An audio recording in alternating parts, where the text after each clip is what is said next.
can all be seated.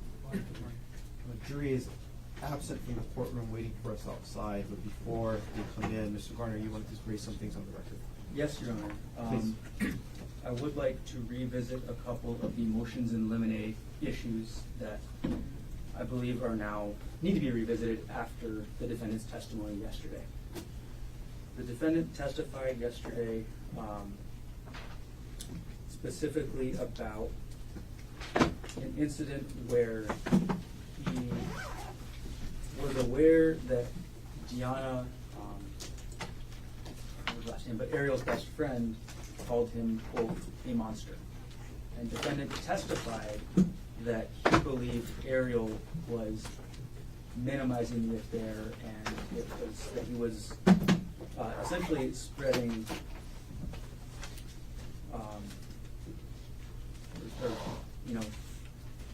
giving Deanna wrong information about the affair. What Ariel was actually talking to Deanna about was that the defendant was using sexual coercion against her. The defendant was demanding that Ariel have sex with him whenever he demanded.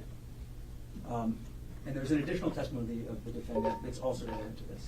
The defendant testified that he never disclosed this, quote, affair because he wanted to protect Ariel's reputation. That was his testimony.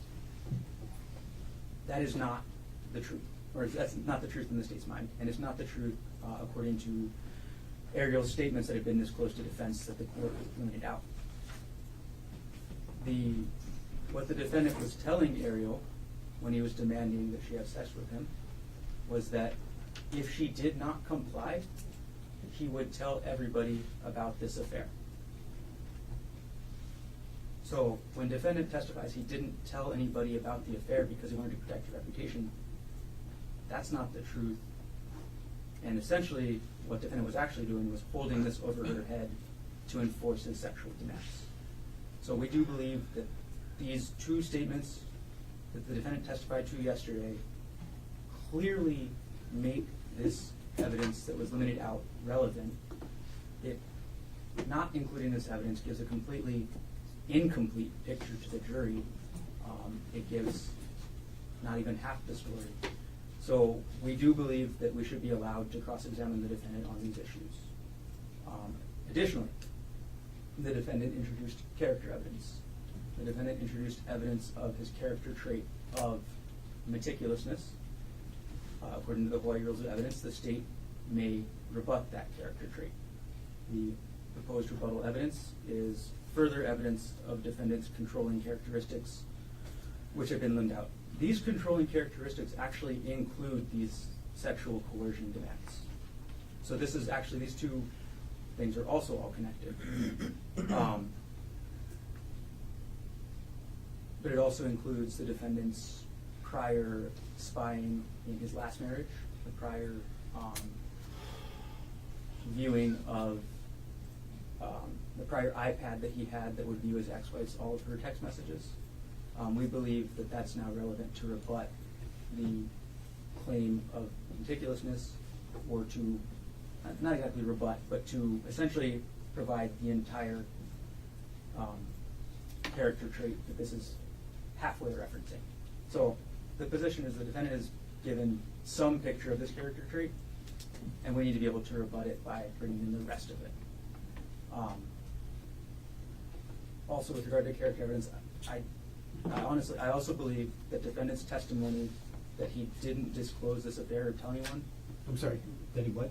That he didn't disclose this affair or tell anyone in order to protect Ariel's reputation, that counts as good character evidence that the defendant was trying to introduce. That's defendant testifying about his good character. So we should be allowed to rebut and get into the sexual coercion for that reason as well.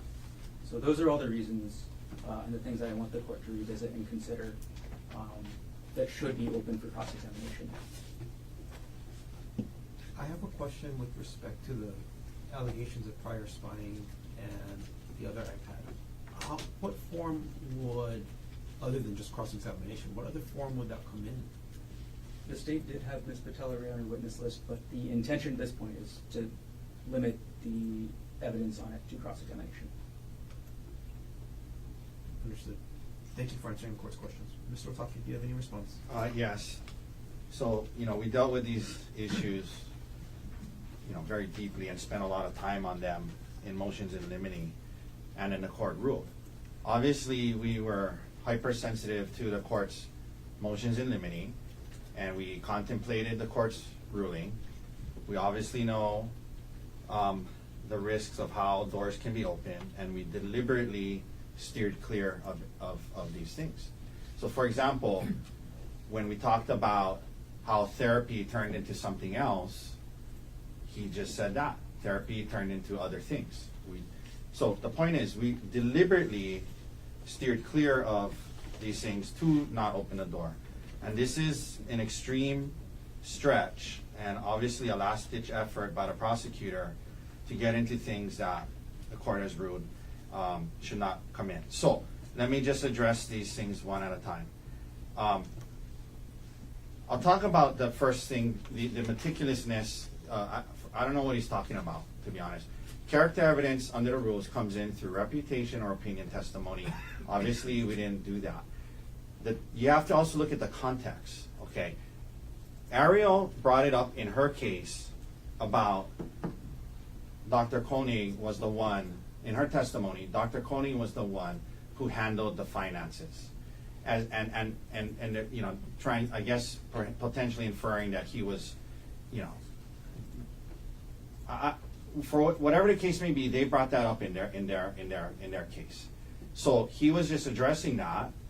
I think the question was, Ariel said that you handled the finances. Why was that? And I think he said, I'm just, an organized, meticulous guy, right? So it was tied to why he was doing the finances. So, and the reason why we also know that this is, what's the right word? Not a genuine attempt here.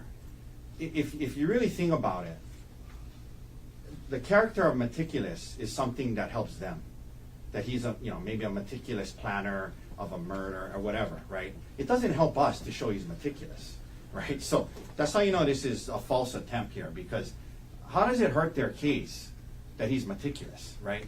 It doesn't. It helps their case, but he wants to use it to get into these things that the court has already ruled out. So, just because he said he was meticulous doesn't then open the door to his, to character evidence to rebut that, number one. So that's that. The part about when he was talking about what Gianna said or thought, it was in context to, again, something they introduced in their case, which is the audio recording. So he has a right to explain why he got the audio recording. And that's what he explained was in his head. He wasn't saying, he doesn't know what Ariel was talking to Gianna about. He doesn't know that. He just assumed that when that was being said to him, that's why he thought, well, maybe she's saying untrue things to Gianna, so I want to and others, so I want to record her in case I need it in counseling or to show her that, to show these things. That's what was in his head. The issue isn't what she was really saying to Gianna. The issue is what was in his head as to why he got the audio recorder. So in no way, shape, or form should that open up the door to, again, under 403 and other rules of evidence, these allegations of sexual coercion, which obviously we have always disputed and have, taken a position that that's inaccurate. But so we were very cautious to steer clear of these things. Now, so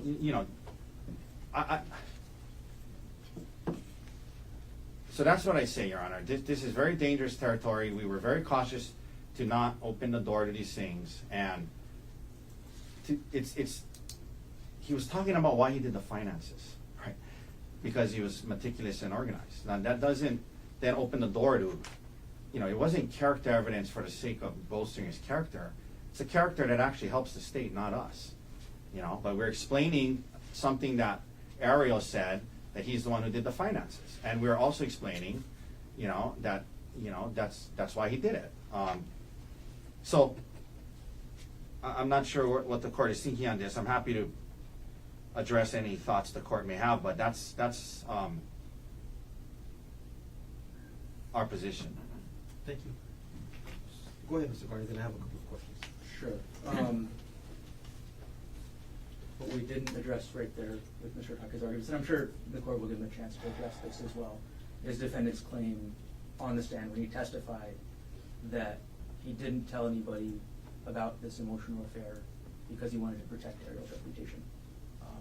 I want to make sure defense has a chance to I appreciate it. explain that as well. Yeah, I appreciate it. So when he was talking about that was early on, right? When he was saying, we were talking about it in San Luis Obispo, and we were considering having her move out, but we didn't do that to protect her reputation. And when we got back to Maui, I didn't tell anyone for the sake of the kids and everyone else.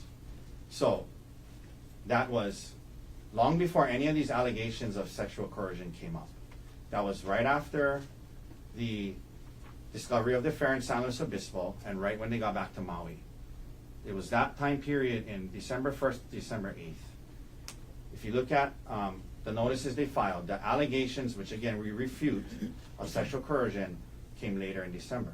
So he was saying when he got back, they decided that she wasn't going to move out in San Luis Obispo to protect her reputation, and when he got back, that's what happened. So that's number one. And again, under 403, it's the very reason he kept this stuff out. It is incredibly highly inflammatory. It's going to create a trial within a trial, and it's the same. It's the exact reason he kept it out. And we were cautious to not try to somehow open the door, which we have not. I mean, we can also address things they brought up in their case that's can coexist with your ruling, and that's what we did. I think you said you had a couple of questions, so let's move on to those. Let me start with my questions, and then you can rebut anything that you wish. With respect to the rebutting the characteristic of meticulousness, I understand the avenue of admissibility under Hawaii Rule of Evidence 404A1, where if the defendant does make a character trait that's offered by the accused, the prosecution can rebut the same. So if the character trait is in fact meticulousness, how does what the state wants to get into actually rebutting that? Because you're talking about prior spying, right? It does. Meticulousness is the way that the defense has been trying to characterize what the defendant was doing in the months leading up to the crime proceedings, right? They're trying to say that defendant is meticulous, and that's why he's looking up all these old tax information. That's why he's looking up his wife's old pay stubs from several years ago. He's looking up all these things. But to rebut that, it's not meticulousness, it's a need for control. So that's where this is coming from with regards to that. Thank you for clarifying. And again, just the only thing I'll say again is that only came up because they asked Ariel who did the finances. And so it was tied to why he did the finances. And it was a brief thing he said, because I'm organized and meticulous, so I kept track of the finances. To now say that opens up the door to somehow getting into all this stuff is just honestly, Your Honor, it should not even remotely get close. The other thing is, and again, Your Honor, I bring this up, right? The rule I think you're talking about, right, is I'm sorry, were you talking about 608? No, 404A1. Okay, 1 second.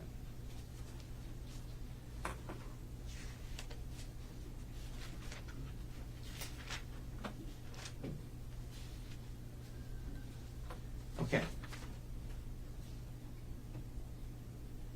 Okay. 1 second.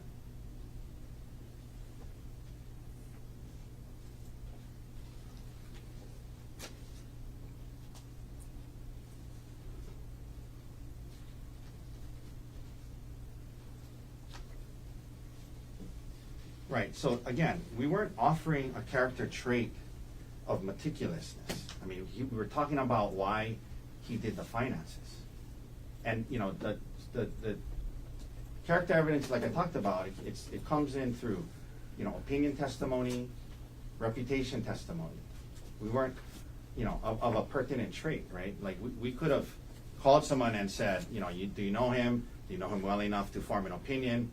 Do you know him well enough to know what his reputation is? What is your opinion on his characterness for violence? Or whether he's a calm person, right? That's offering a character trait to a pertinent character. I mean, to a pertinent trait. That's not what we did here, you know? I mean, to suggest that after they said he does the finances, and I asked him why, and he said, oh, because I'm just an organized, meticulous guy, that now that opens the door to all these allegations of sexual coercion? And I mean, on multiple levels, but not the least of which is 403, which is why he kept this out to begin with. And again, we're not,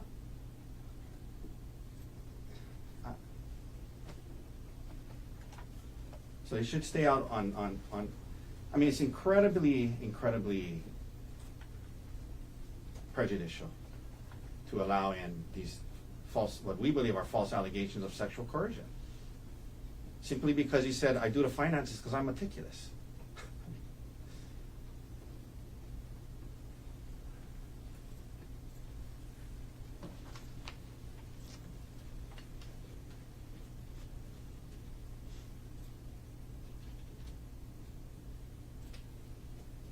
Anybody else want to add anything?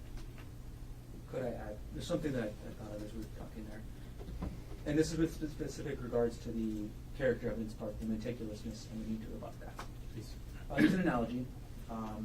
Let's say a defendant, we're not talking about this case, just in general, introduces character evidence that, hey, he's kind of a punchy guy. When in fact, the defendant has 25 prior assault convictions. When they introduce this minimizing character evidence, the full rest of the character evidence becomes relevant. That's the analogy I'm kind of trying to use to make sense of this. Does that make sense? That's what the state's argument is, at least. I understand the argument. Okay, I just wanted to add that. And again, I believe the defendant's statement that he was trying to protect Ariel's reputation is completely different than the character evidence. Or it's connected, but it is significantly different. That was not offered as character evidence. This is just evidence that the state should absolutely be allowed to impeach the defendant on. Just the last thing I'll say, Your Honor, and I apologize, this is the rule I was looking for earlier. I thought it was in the 600s, but 405, right after 404. I'm sure you just read it, right? So that's how you offer character evidence. In all cases in which evidence of character or a trait of character of a person is admissible, proof may be made by testimony as to reputation or by testimony in the form of an opinion. We didn't offer opinion or reputation testimony under 405, so you don't even get to this 404 analysis. But that's, I think you understand our position, Your Honor. Okay. Counsel, thank you for the benefit of your thoughts. With respect to the position of the state that the proverbial door has been open to evidence of past sexual coercion on part of the defendant when he explains that a witness referred to him as a monster, or that he was trying to show his good character by not disclosing the affair to enforce his sexual demands on his wife. The court finds that while it may knock on the proverbial door, it's not open. And even if it was, the court's still concerned about the prejudicial value of the proposed cross-examination evidence under Rule 403. The court does find allegations of sexual coercion to be highly prejudicial. And while there is probativeness here, the court still finds the prejudicial value to substantially outweigh the probative value of the evidence. With respect to the prior spying on the iPad, the court is going to allow cross-examination on those specific instances of conduct. The character trait it's called meticulousness, but what it really is explaining is the lack of controlling environment or behavior that defendant has exhibited, i.e. that he's peaceful. And I understand while it creates the impression, it doesn't have to offer the trait, but if it creates the impression as argued by the state, it does open the door under State versus Brooks, which is 123 Hawaii 456. It's a 2010 case. And on cross-examination, it can be inquired into relevant specific instances of conduct. So the court does find an avenue of admissibility under Rule 404A and 405A for the prior spying, and the court does not find, contrary to the sexual coercion allegations, that the prejudicial value substantially outweighs the probativeness. That's the court's ruling. Can I just be clear? Like, Yes. what exactly are they allowed to get into? Prior spying, like what? Like On the prior iPad, is that correct? I believe that is correct. This was in On- the state's motions in limine, so it's identified there. It was the fact that in his prior marriage, the defendant used an iPad to spy on both his daughter as well as his wife. And it's the similar way that he described he did Ariel's phone in this case. It was actually a little more complex. He basically mirrored the other people's phones onto that iPad so he could live view what they were saying and see their emails and things like that. So that is that type of evidence. Before we get to the end, I'll have a clarifying question as well, but I don't know if we're finished with this issue quite yet. So just so I'm clear, and the record is clear, because they brought up in their case that he did the finances, and he said, I did the finances because I'm a detail-oriented, organized, meticulous person. Now we can get into from years and years before allegations that he was spying on his ex-wife. No. Okay, that's why, I mean, that's what it sounded like. It's not because they got into who brought up the finances. It's because when the word meticulous and taking care of the finances and dealing with all of the insurance and all the investment accounts, that creates the impression that defendant is not controlling, not having any coercion over the victim in this case. The impression is that, for lack of a better word, he's peaceful and not aggressive with respect to that coercive environment. That opens the door to whether or not it truly is meticulousness or something else. And I understand the rebuttal. Can I just ask a clarifying question? Please. Isn't it by saying I take care of it because I'm meticulous and organized, isn't that kind of saying that because he has control over it? So I don't understand how I'm not, trying to argue with you, but I don't understand how that is trying to imply that he's not controlling. By saying I'm meticulous, that's why I do the finances. That's the part maybe I'm missing. Like how does that paint a false picture that he's not controlling? Like someone who does all the finances, all the taxes, all their life, that's kind of controlling of the finances. So I don't understand how that's, now we're saying, oh, that shows he's not controlling, so now we can show that he's controlling. I mean, Controlling of only the finances versus controlling of the behavior in the relationship. what was at issue is who did the finances and why. You had a clarifying question, Mr. Martin. I do, and this is on the second issue we were discussing with the regards about the sexual coercion. At the motions in limine hearing, the court did rule sexual coercion is out, and I understand that it's still the court's ruling. The court did indicate at the motions in limine hearing that the defendant's sexual demands were relevant. So I want to confirm that that is still the court's ruling. That is, and that also came out on State's case in chief. Okay, I just want to confirm that I can still go into that. Yes. Well, and I'm just, again, we're going to be in a position where now what, he answers that and now we open the door to everything else. I mean, we have to be able to answer things they raise without it opening the door. Okay, so, I understand your ruling, but I'm just also, and he wants to ask those questions. He needs to be able to answer it and explain it, and I know what's going to happen. Then he's going to say, "Oh, Judge, it opens the door to all this other stuff again." So, I'm just saying, like, if he's going to ask these questions, and he needs to be able to answer them too, out of fairness. And it's not fair where he cannot answer it, or else if he answers it now, he opens up all these other allegations. So, I understand. I'm just. And to get to the specific part, so we can all be clear, to make sure whether I do ask the question or not. I can get into the sexual defense, or the defense. With Ms. Ariel Konig? Yes. Yes. The, I guess, question then that would be relevant to the defendant's testimony yesterday was whether he was holding the knowledge of this affair over her head while he made those demands. And I'm asking for clarification here. I'm not asking for any further argument about whether I should get into it. I'm asking for the court's clarification. That was excluded in the motions in limine. I don't know why we're relitigating all the motions in limine at this stage of the trial. I don't think we resolved that. Your Honor, you said anything to do with using allegations of sex as coercion was not coming in. That's exactly what they're now trying to do. No, with the prior partner. No, with Ariel Konig, you said any allegations that he was using sex as coercion as a way to, was not coming in. And I agree with that. That's right. That was Thanks the for reminding me. So I want to, I'm kind of pre-testing the question right now. But all I was asking was clarification for the court and putting on the record whether that question would be in violation of that term.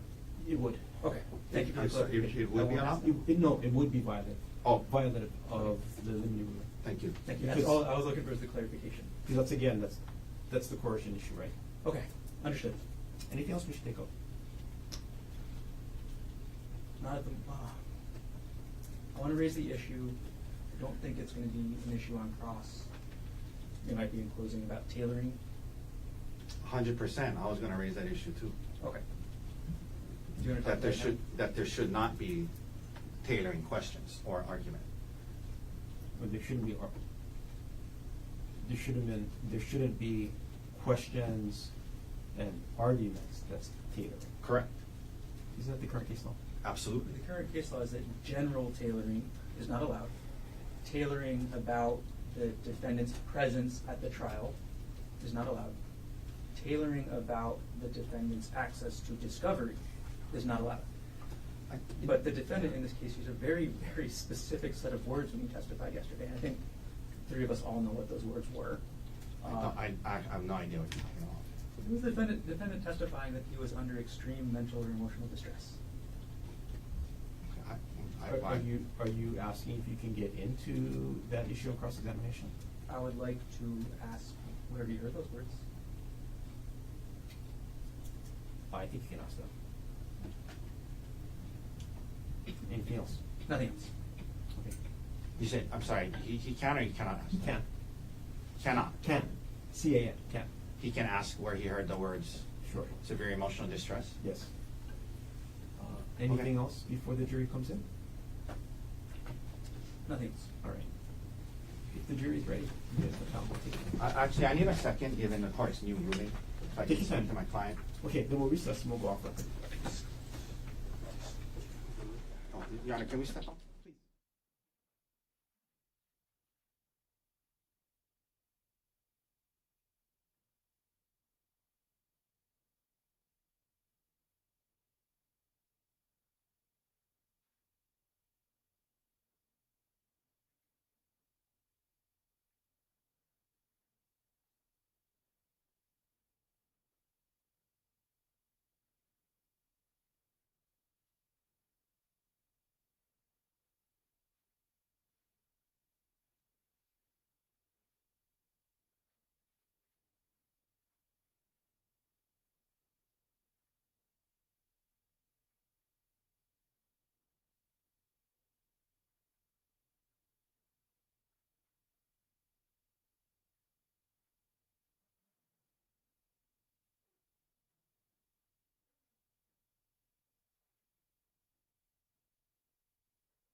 calling case number 16, State of Hawaii versus Gerhardt Konig, 1 CPC-25-373 for further jury trial. Appearances, please. Good morning, Your Honor. Good morning, ladies and gentlemen. Deputy Prosecuting Attorney Joel Garner for the state. Also present is Deputy Prosecuting Attorney Franklin Don Vaccaro, Jr. Good morning again, Mr. Garner. Good morning again, Mr. Vaccaro. Good morning, Judge. Good morning, Your Honor. Good morning, ladies and gentlemen. Thomas Otake, Nanta Dirks, on behalf of Gerhardt Konig, who is present. Good morning again, Mr. Otake. Good morning again, Mr. Dirk. Dr. Konig, good morning again. Morning, Your Honor. All you can be seated. Ladies and gentlemen of the jury, good morning to all of you. Welcome back to courtroom 15. I apologize for the delay. The morning calendar got a little bit away from me, so I appreciate your patience. We'll continue on with the presentation of evidence. Dr. Konig, if I can have you come back up to the stand and resume your place on the stand.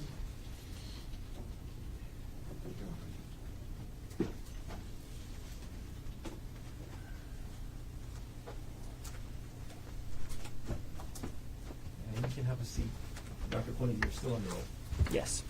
Mr. Garner, whenever you're ready, you may begin your cross-examination. Thank you.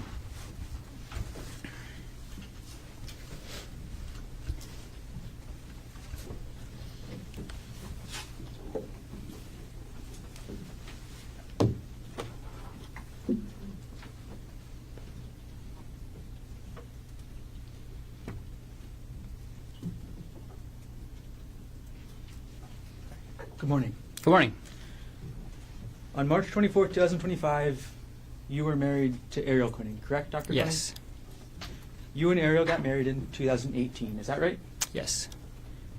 You dated for 1 or 2 years before getting married, correct? Yes. When you met Ariel, you were working as an anesthesiologist in Pittsburgh, right? Yes.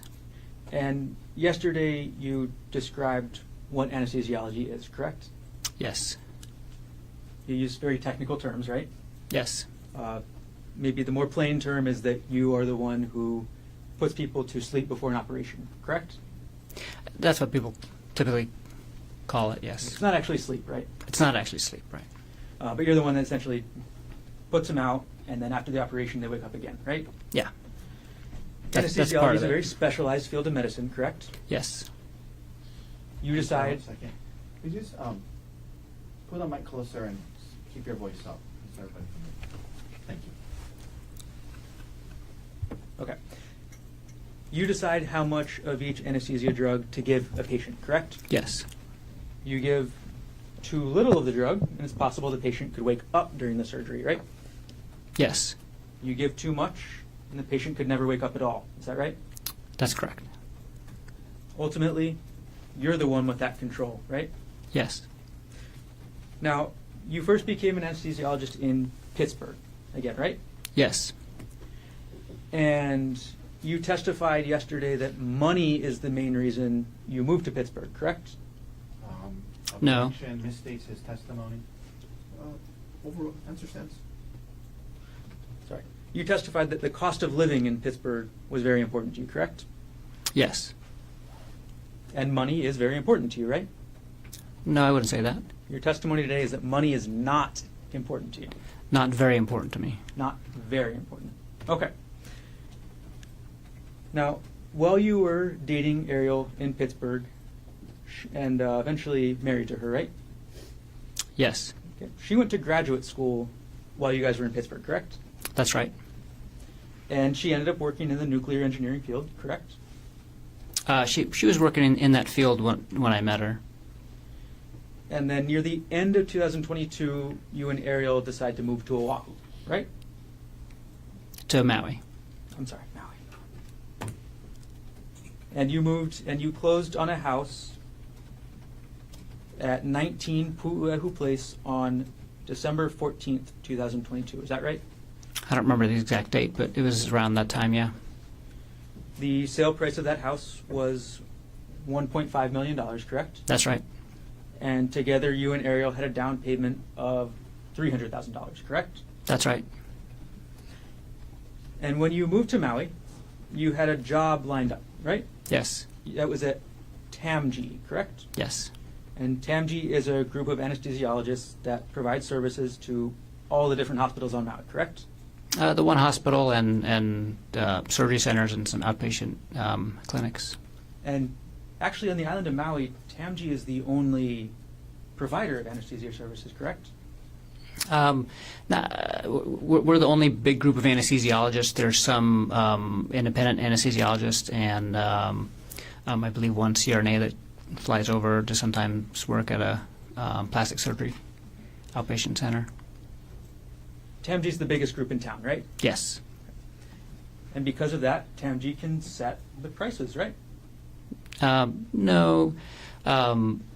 We just went through contract renegotiation with the hospital, and we had to use research, based on salaries across the United States in comparable locations. And that salary got you to your salary was then end up being between $500,000 and $6,000 per year. $500,000 and $600,000 per year, correct? I never got to work under that contract for a full year. When I moved there, we were making between $300,000 and $400,000 a year. Okay, so you were making $300,000 to $400,000 a year while you were after you moved to Maui from January 2023 to December 2024? Yes, that's correct. And Ariel found a contract position working remotely for a company called TerraPower. Is that right? Yes. Ariel made less than $200,000 per year, correct? Yes. You made substantially more money than Ariel, right? Yes. Okay. On March 24, 2025, you and Ariel were on Oahu, correct? Yes. And you came to Oahu because it was Ariel's birthday weekend, is that right? That's right. And Ariel's birthday is actually March 24th, right? Yes. You bought the airline tickets for the trip, correct? Yes. And of course you bought round-trip tickets, right? Yes. So you were scheduled to go back to Maui on March 25th, 2025, correct? Yes. You booked the hotel for the weekend trip, correct? I did. You sent spa information to Ariel before the trip, right? Yes. And then you booked the spa, correct? Yes. You did not send Ariel electronically any information about the Polipuka hike, isn't that correct? I don't think I did. We're going to go back in time a little bit, Dr. Konig. So yesterday you testified that you started to become suspicious of Ariel in October 2024. Is that right? Yeah, that's right. Some red flag behavior in like late September probably, but it was probably mostly in October when I got really suspicious. Well, you testified yesterday that you only became suspicious in October after you heard a phone call. Isn't that right? Specifically about Jeff Miller. But I was suspicious about her phone behavior prior to that Kauai trip in October. And once you became suspicious, you went into what you called detective mode. Is that right? Eventually. Detective mode for you started with logging into Ariel's WhatsApp account, correct? No. Detective mode started with me asking her why she's on her phone all the time. And you logged into Ariel's WhatsApp account, correct? Eventually.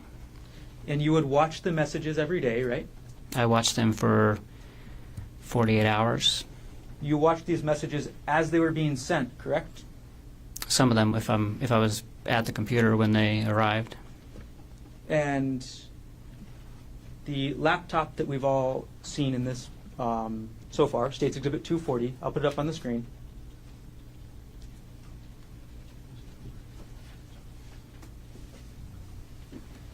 Is in evidence.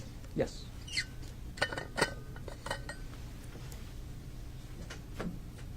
Okay. Dr. Konig, this is your laptop, correct? That's correct. Okay.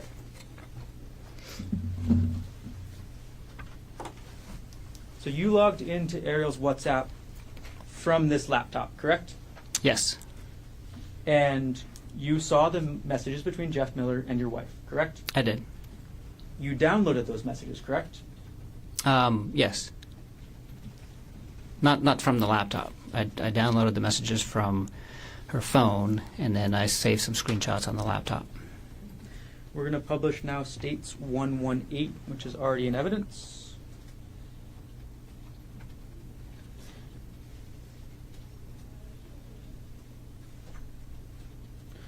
Okay. We have States 118 on the screen, Doctor. This is an email you sent to Bryant Bunting, correct? Yes. Okay. And the first attachment to this email is called Screen Time and Deleted Messages, correct? Yes. I'm going to go to page 2. This is the first page of that Word document, right? Yes. This is the Word document you created while in detective mode, right? Yes. And in this document, that picture at the top, and I'll zoom in, that's the screen of Ariel's phone, correct? Yes. You logged into Ariel's phone to take that picture, correct? Yes. You entered the passcode into her phone, right? Yes. You opened the application to show the screen time, right? Yes. And then you took this photo. Yes, I did. And then you wrote your thoughts underneath, isn't that right? Yeah, I took notes. You took notes, as you would do in detective mode, right? Yeah.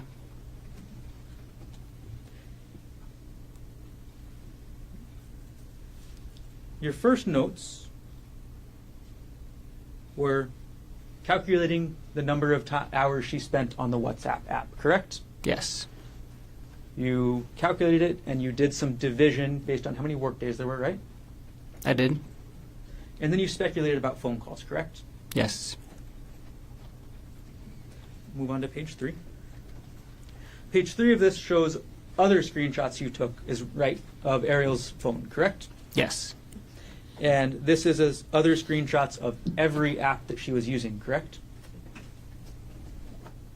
The Screen Time app keeps track of all of the apps that you use, and I think there's probably more, but I just did the first 3 pages.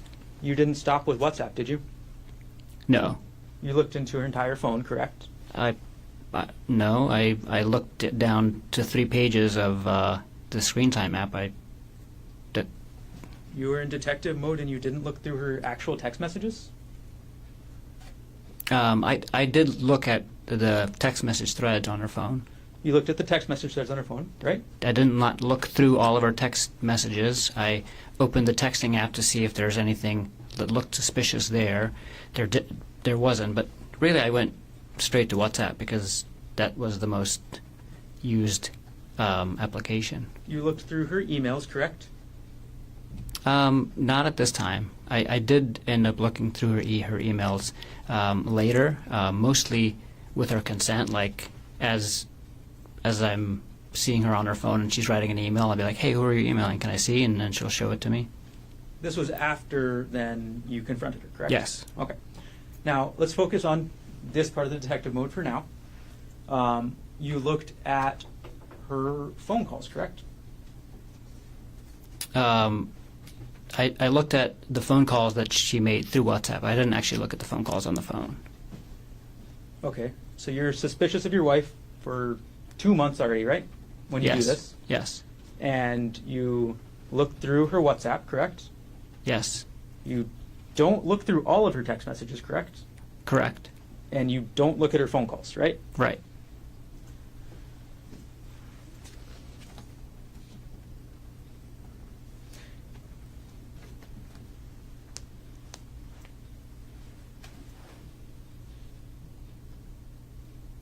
These are photographs of the screen of the phone, correct? Yes. Okay. So you didn't take a screenshot and send it to yourself, right? Not of this. No. Not for these photos. Mm-mm. Ariel didn't know you were taking these photos, isn't that right? No. Okay. We're going to move on to page 4 of this document. Oh.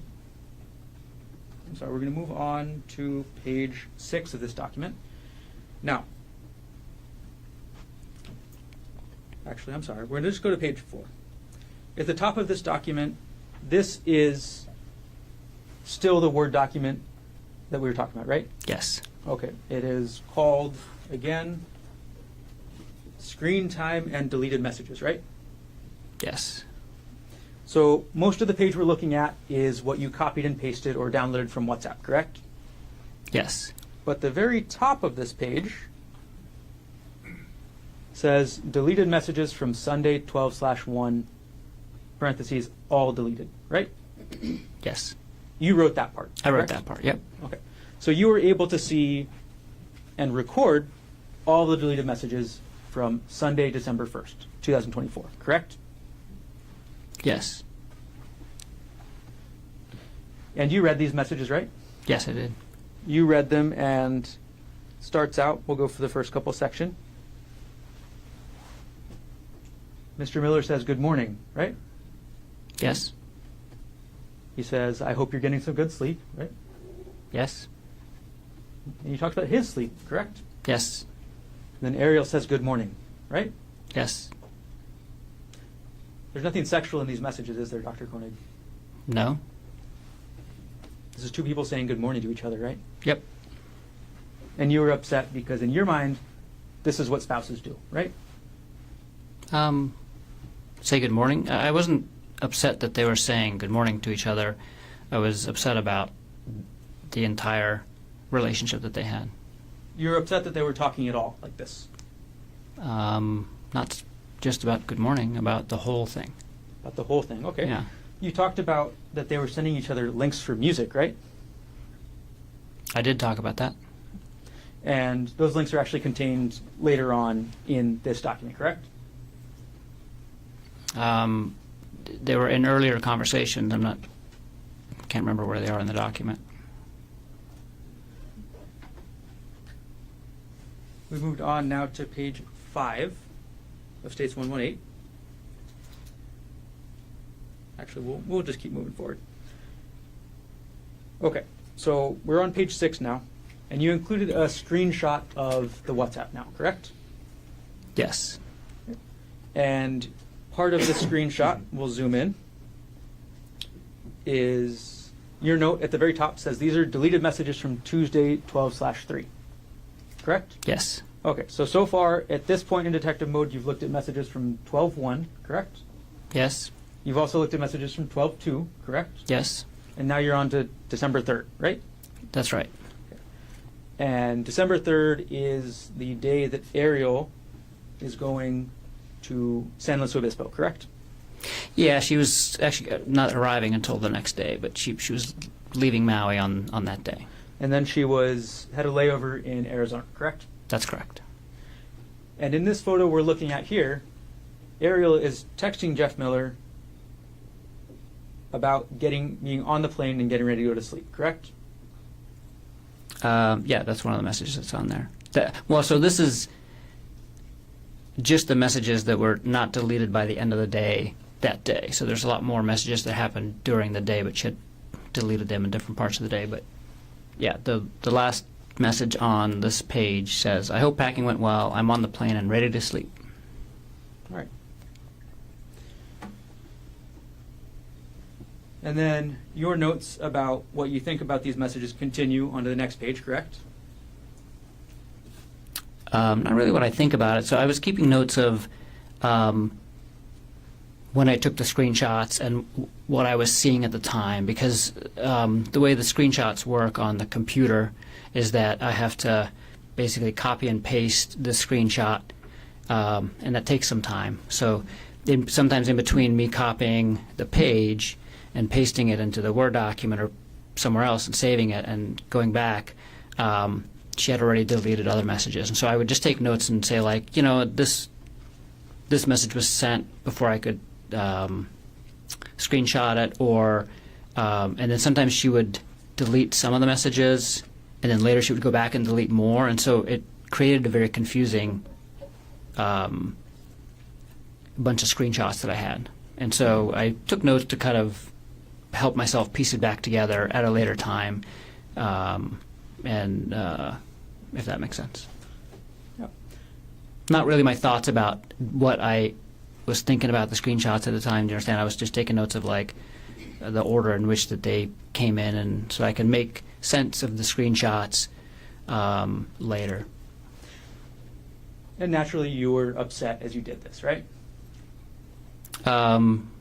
I had a lot of different feelings at the time, suspicious and sad and not happy.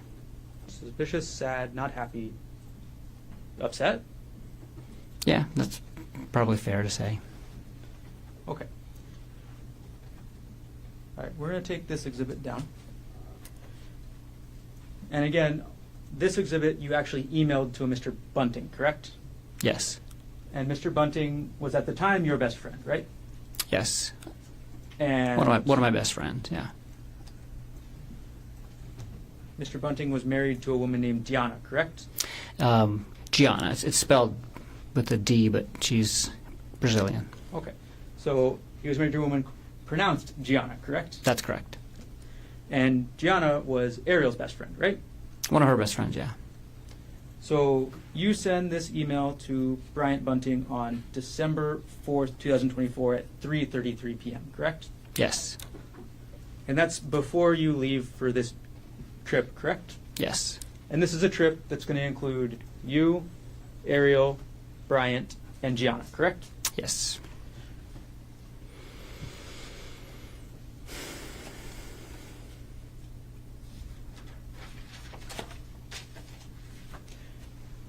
You also had 2 other attachments to Mr. Bunting, correct? I don't remember if you could show me. All right, we'll publish page 1 of this exhibit again. Sorry, what number exhibit? This states 118.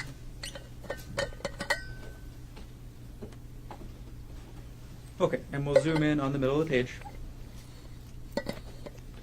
to attachment names. There were 3 attachments to this email, correct?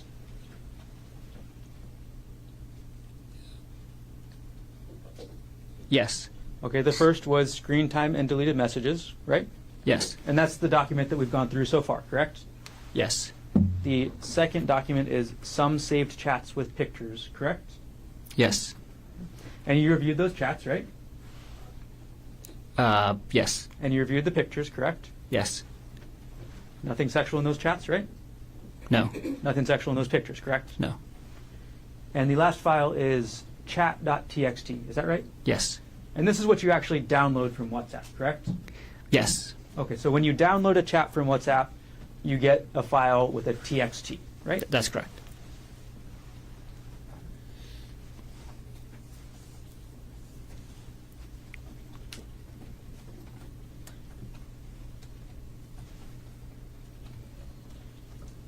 Now, you said already that you were upset when you were reading these messages, correct?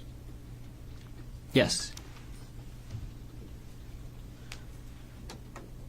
You were upset that she was talking about her personal life with another person, correct? Yes. You're upset that she was talking about her kids, right? Yes. You're upset that she was talking about the kids putting stuff up on the Christmas tree, right? Yeah. I mean, in the context of the whole conversation, yeah, I was upset about that. And you're upset that your wife was keeping these messages secret from you, correct? Yes. So before you confronted Ariel, you emailed these documents to your friend Brian, correct? That's right. And you actually emailed these documents to Bryant, before you even got on the plane, is that right? That's right. So before you even talked to Ariel about this at all, you were already telling Bryant, is that right? That's right. You didn't give Ariel a chance to explain herself about these, correct? Not before I talked to Bryant that day, no. And you also told Gianna, correct? I did tell Gianna the next day that I was suspicious that she's having an affair. So you told Ariel's best friend about your suspicions before you told Ariel, correct? A few minutes before, yes. You did that because you wanted Gianna and Bryant on your side, correct? That's not correct. You wanted Ariel's best friend to hear about this emotional affair from you, right? No, that's not correct. You didn't want Gianna to hear about this from Ariel, correct? That's not true. Well, you told Gianna first, isn't that right? That's right. You wanted Gianna and Bryant to judge Ariel, correct? That's not true. You wanted to isolate Ariel from her best friend, isn't that right? That's absolutely not true. So after you tell your best friend and Ariel's best friend about this, that's when you actually confront Ariel, correct? That's correct. And you're upset, right? That's not the primary feeling at the time. I was feeling a lot of other feelings, but I was also upset. You're mad, right? I was not mad. You were not mad when you confronted your wife about these messages. I was upset. Okay. It's natural to be mad in this sort of situation, isn't it? You could be. And in this confrontation, you called Ariel a lying bitch, right? I did call her that at some point, not in the beginning of the disclosure. You called her a whore, right? I did call her a whore at some point. Again, I think within like the first 24 hours, and not during the initial disclosure. And after this all came out, after you confronted Ariel, called her a lying bitch, called her a whore, you wanted her to move out of the house. Is that right? That's right. You used an example yesterday where you talked about somebody else moving out for about 3 months and staying in a hotel, correct? That's right. And that's what you wanted Ariel to do, right? No. You just said you wanted Ariel to move out of the house. Isn't that right? Yeah, but you just asked if I wanted her to specifically move into a hotel for 3 months. I had no. I did not want her to move out of the house for 3 months and go live in a hotel. You just wanted her out. I preferred to have her move out while we're dealing with the aftermath of her having an affair. And Ariel didn't want to move out of the house. Is that right? We both didn't want her to move out of the house. We both decided that together after talking about it. You just said just a minute ago that you wanted her to move out, right? That was my preference in the beginning, and then we decided that we're not going to do that. There's Okay. plenty of examples of people holding contradictory beliefs, and then you talk about it and think about it and figure out which way you're going to go. Dr. Konig, Ariel's children were 4 years old and 18 months old at the time that you wanted her to move out. Isn't that right? That's correct. No mother would want to move out of the house with their kids that age, would they? I wouldn't think so. But that's what you wanted, right? I wanted her to move out of the house for us to deal with the affair, and I didn't want her to move out of the house and harm her children. I wanted both. Now, another thing that you wanted is you wanted Ariel to quit her job, right? That's right.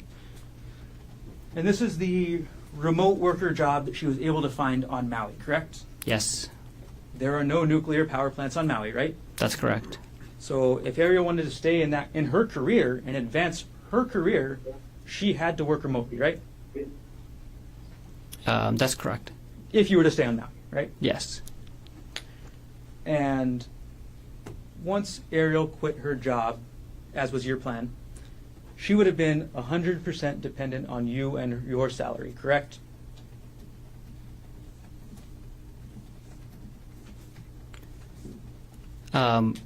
She would be dependent on our assets, which were all shared. We had a shared savings account.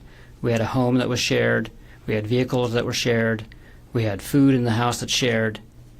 I mean, we had a lot of things in the house, and they were all shared. We would lose her income as a family for a short period of time. She has a very good resume. She would be able to get a job, probably within a few months. But if it took a few months, we were prepared for that. When Ariel quit her job, as was your plan, you would be the only breadwinner, correct?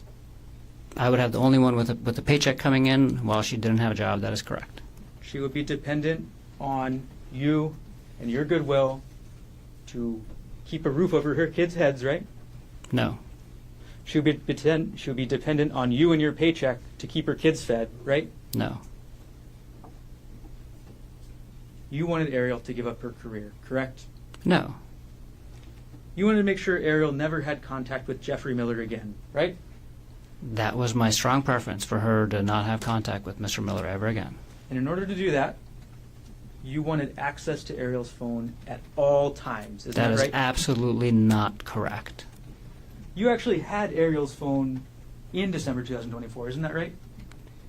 I wouldn't say that. Like her phone, it's at many points in time, I had her phone in my hand.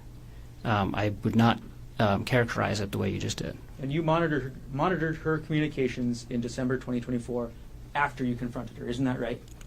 I, on several occasions, asked to see who she was communicating with, and she would show me. And the only time that I monitored her communications was for 48 hours when I was watching the WhatsApp messages, and most of those I was watching on my computer, not on her phone. So today you're saying you were only monitoring her communications a little bit, right? I don't know what you mean by a little bit. I just described to you how I was monitoring her communications. Yesterday you testified about what you thought Ariel needed to do, isn't that right? That's correct. You testified that she needed to, quote, proactively give up privacy, correct? Yes, And you also said that she needed to be okay with giving up her privacy. Is that right? that's right. That's what you wanted, right? That's what I wanted. She didn't end up doing that, did she? No. And that upset you, right? Although she did do it. She did do it initially. She did it in San Luis Obispo, and she did it for a very short period of time in Maui, and then sporadically again in December. And honestly, she changed her behavior. So in January, February, March, she was not, like, I didn't feel like she was hiding her phone from me anymore. I didn't feel, and I knew her passcode hadn't changed. So she was doing a lot of those things. You knew her passcode hadn't changed, right? You just said that. That's right. The only way to know that is by testing it, right? No, you could also see them put in their passcode. And when somebody's sitting next to you and they're not hiding their phone, you can easily see who they're writing, what they're saying. You can easily see their passcode. And if somebody's not worried about sharing the passcode with the person sitting next to them, you're basically showing it to them, and that's what's going on. So you watched what Ariel was doing on her phone in person, right? Yes.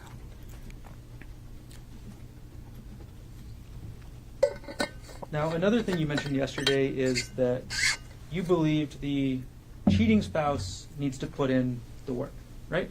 That's not what I said. You testified that the cheating spouse needs to put in the work, right? You said that. I wouldn't characterize it like that. I would not say the work. The way you're making it sound is like there's only one work to be done. The work that needs to be done to heal a relationship after any kind of issue like this involves both parties. And I was talking specifically about the part that the cheating spouse has to commit to doing. I was not saying that was the only work that needed to be done, like you're implying. Dr. Konig, if we could not go into anything implied, I'm just asking you a question, okay? I'm asking you what you said. Your Honor, he's trying to answer the questions, should be allowed to answer. It's non-responsive. But that was not, he's asking questions, he's answering. Is there an objection? My objection is to him reprimanding the witness when all he's doing is answering the question. That's my objection. Overruled. Now, you testified, after you confronted Ariel about this affair, you wanted her to meet your physical needs, correct? I wouldn't characterize it like that. You wouldn't characterize it as Ariel being unwilling to meet your physical needs, would you? I would characterize that I was in a relationship with Ariel for 8 years, and we had a physical relationship, and I had physical needs as part of that physical relationship prior to me finding out about the affair, and I had physical needs after the affair as well. Okay. And she's a regular. We're talking about sex here, right, doctor? No, I'm talking about physical intimacy with the person that I love the most, which includes sexual and non-sexual intimacy. You believed that Ariel should meet your sexual needs after you confronted her about this affair, correct? No. You don't believe that? Your Honor, can we approach?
Dr. Konig, after you confronted Ariel, you needed her to meet your sexual needs, correct?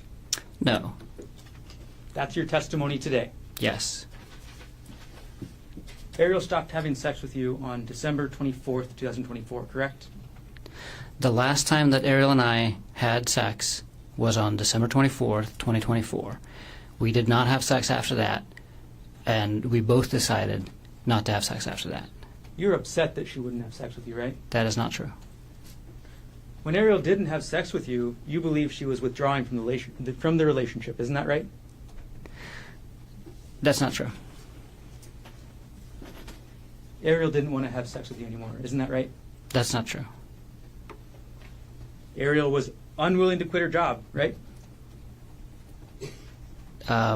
She was willing to quit her job initially, and then later she was unwilling to quit her job. That's correct. Ariel was unwilling to give up her privacy to you forever, correct?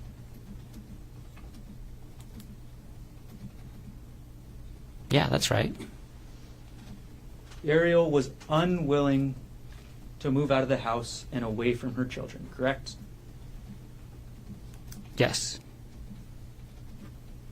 Ariel was unwilling to have sex with you whenever you demanded it. Isn't that right?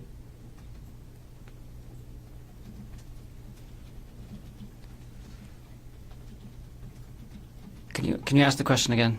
Ariel was unwilling to have sex with you whenever you demanded it. Isn't that right? I never demanded sex, so that's not right. Now, you were 46 years old at the time this was happening, right? That's correct. And after you call a woman a lying bitch and a whore, it makes sense that they don't want to have sex with you, right? Objection argumented, Your Honor. Sustain. You still wanted Ariel to have sex with you after you called her a lying bitch, right? We had sex in December, and that was after we had that conversation, yes. You were upset that Ariel was still talking to Gianna about you, right? No? You testified yesterday that you were upset that Gianna called you a monster, right? I was upset. Well, that made me suspicious of how Ari was characterizing both the affair and our relationship at the time to Gianna. And this is after you wanted to have Ariel move out of the house away from her kids, right? Actually, this was during. At the time that she made that comment, we were in an argument where I was asking her to move out. At the time she made that comment. Is this the argument you mentioned on December 26, 2024? Yes. Okay. That went into December 27th. The argument went into December 27th? Yes. Okay. So this argument happens. You're still mad, right? And again, I wouldn't characterize my emotion as mad. Whenever we talked, I was certainly upset, but not mad. this argument where Ariel told you that Gianna called you a monster, this is after you told her to quit her job, right? I asked her to quit her job. I didn't tell her to quit her job. I asked her to quit her job as part of us healing from the affair at the beginning of December. I actually didn't ask her to quit her job at any point in time after that. I had asked her to give me updates on how the job search is going, but only in probably the first couple weeks of December, and then we never talked about it again. It was obvious that she wasn't looking for a job anymore, and at that point in time, we were discussing other things in the relationship. So the last time I had asked her to quit her job to help us heal from the affair was in the beginning of December. So your testimony today is you just let this go? You just let this go about her job? She had misstates his No, I did not. I did not let it go. I put a pin in it, basically. I put that issue on hold while we were dealing with other things in the relationship. Let me go back in time a little bit, Dr. Konig, back to early December. You looked up somebody called Andrea Miller on LinkedIn, is that right? That's right. LinkedIn is a social media site used for professional networking, is that correct? That's correct. And you need a specific type of account or access to a type of account to find out the email for another person, correct? I don't use LinkedIn very often, so I'm not sure excuse me, whose email addresses you have access to and whose you don't, without certain features of the program. Well, on December 5th, 2024, you actually purchased what's called a Sales Navigator Core account on LinkedIn. Is that right? Yes, I signed up for a free trial of that feature of the LinkedIn account, specifically to get access to Andrea Miller's email account or email address. So you signed up to find Andrea Miller's email address, Yes, right? I did.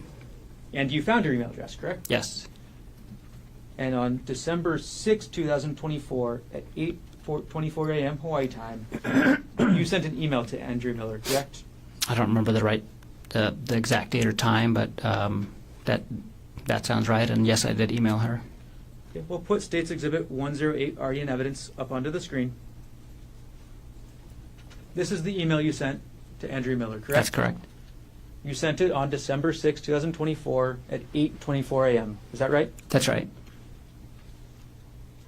The address too is the email address that you found from Andrea Miller from LinkedIn, correct? Yes. That's her work email address, right?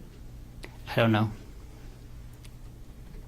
Kyndryl is a financial services company, correct? I don't know. In that email, you testified yesterday that the purpose of this email was simply to let Miss Miller know what's happening. Is that right? That's correct. And at the start of this email, that's what you do, right? You tell her about what you think about Jeff and Ariel, and you call it an inappropriate relationship, right? Yes, that's how I describe it. You didn't call it an affair, right? I did not. You didn't call it an emotional affair, right? I did not. You just called it inappropriate relationship. That's right. And then you provided her your phone number, is that right? Yes. You provided her your email, correct? Yes. And those are your contact information, so you're free to provide those things, right? Yes. And then you provided her with Ariel's phone number and email, correct? That's correct. You provided her with Ariel's cell number, is that right? That's right. And Ariel's personal email, correct? Yes. You provided that because you wanted Andrea Miller to contact Ariel, didn't you? I just wanted her to have the option of contacting all of us and talking to all of us and getting all of the information from as many people as possible so she could make a decision about what she wanted to do with this information with her family. The only purpose for including Ariel's contact information is so that she can contact Ariel. Isn't that right? That's right. And you wanted Andrea Miller to contact Ariel to yell at her, right? That's not true. You wanted Andrea Miller to contact Ariel to humiliate and punish Ariel. Isn't that right? That is absolutely not true. You offered Andre Miller the text messages, correct? I did. All right. I don't know if I did or not. I don't think I offered it to her. I just said I You just said, I can share with you what I have can if share you with would like. Yes. Right? Yes, I did. You also sent Ms. Miller a contact request through LinkedIn directly, correct? That's correct. Andrea Miller never replied to your email, isn't that right? That's right. Andrea Miller never replied to you on LinkedIn, isn't that right? That's right.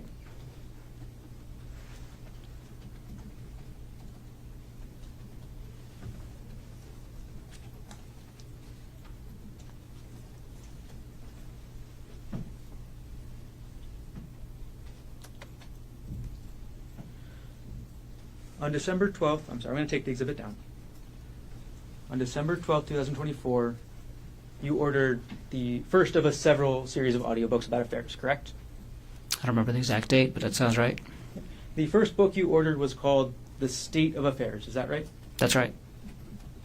And as it states in the title, it's a book about having affairs, correct? Yes. Okay. 2 days later, on December 14th, 2024, at 10:45 p.m., you opened a PDF file on your computer from your prior divorce proceedings. Is that right? I have no recollection of that. We're going to publish dates 113, already in evidence.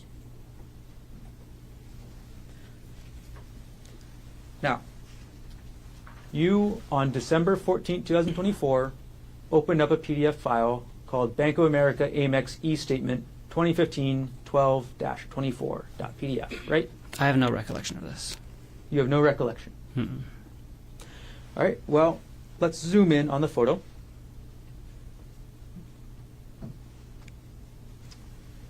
The file system last access date and time of this document was December 14th, 2024 at 10:45 p.m., correct? I can see that, yeah. Do you agree with that? I agree with that. Let's go to the file path, Dr. Konig. This is under the username G. Konig, correct? Yes. That's your username, right? Yes. Your files are contained under that username. Is that Yes. right? The next folder is the Dropbox folder. Is that right? That's correct. You use Dropbox, correct? I do? You have a Dropbox that has subfolders in it, correct? Yes. The next subfolder is called JPR. Is that right? That's correct. That's a subfolder that you created, correct? Yes. That's a subfolder that means Jessica Patella Ray. Isn't that right? That's correct. And under Miss Ray's subfolder, or Miss Patella Ray's subfolder, you have a separate subfolder called Divorce. Isn't that right? Yes, I created that. You made that folder, correct? Yes. And in that folder, there's another folder, right? Yes. And that's for 2016-04 hearing. Isn't that right? That's right. This is a hearing about your divorce from April 2016, correct? Yes. And the last subfolder is supportive documents. Isn't that right? Yes. And in that supportive documents folder, the supportive documents are for this April 2016 hearing, correct? Right. These are the documents that you want to bring to your divorce hearing, right? Yeah. And the It was a long document- time ago, but that was probably all the supporting documents that my lawyer needed for that hearing. And this was a Bank of America Amex statement from 10 years prior. So It's a long time ago. I have no recollection of looking at a Bank of America Amex statement from 10 years prior on this date. I don't remember doing that. You don't remember at all. Mm-mm. And I mean, it says file system last access. I don't know if that gets triggered if like a file is copied or something like that, because I was looking through the documents when they were presented into evidence earlier in the week, and there were a few that I did not recall accessing on those times. Many I do recall accessing. But this one But about this is- divorce, this is you're what- saying you don't. I don't recollect accessing that. No. Now, on December 14th, And I can't think of a reason why I would have. you can't. There's no reasonable reason for you to be accessing this. Is that right? There's no. I can't think of a reason why I was looking at a Amex statement from 10 years prior on December 14th, 2024. This is a document that you needed to prepare for your prior divorce, correct? Correct. This is in the middle of December 2024, correct? That this document was accessed? Yes. Yes.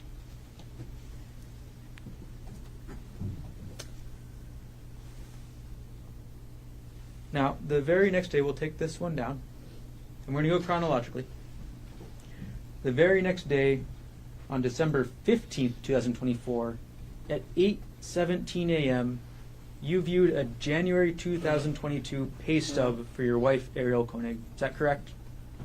I don't recall that, but I that sounds more plausible, that I had done that. But I don't specifically recall that date and looking at that document. We'll publish dates 125. This is the metadata, correct? Oh, I'm sorry, this is not page 1.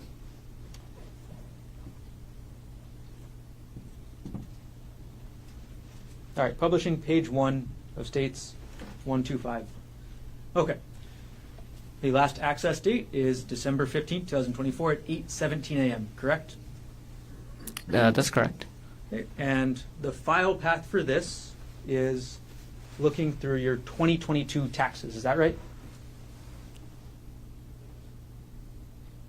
It's ours. So we have a shared folder on Dropbox called The Big Love Party and Other Super Fun Stuff that I created when we were planning our wedding. And so this is a shared folder on Dropbox that both Ari and I have access to.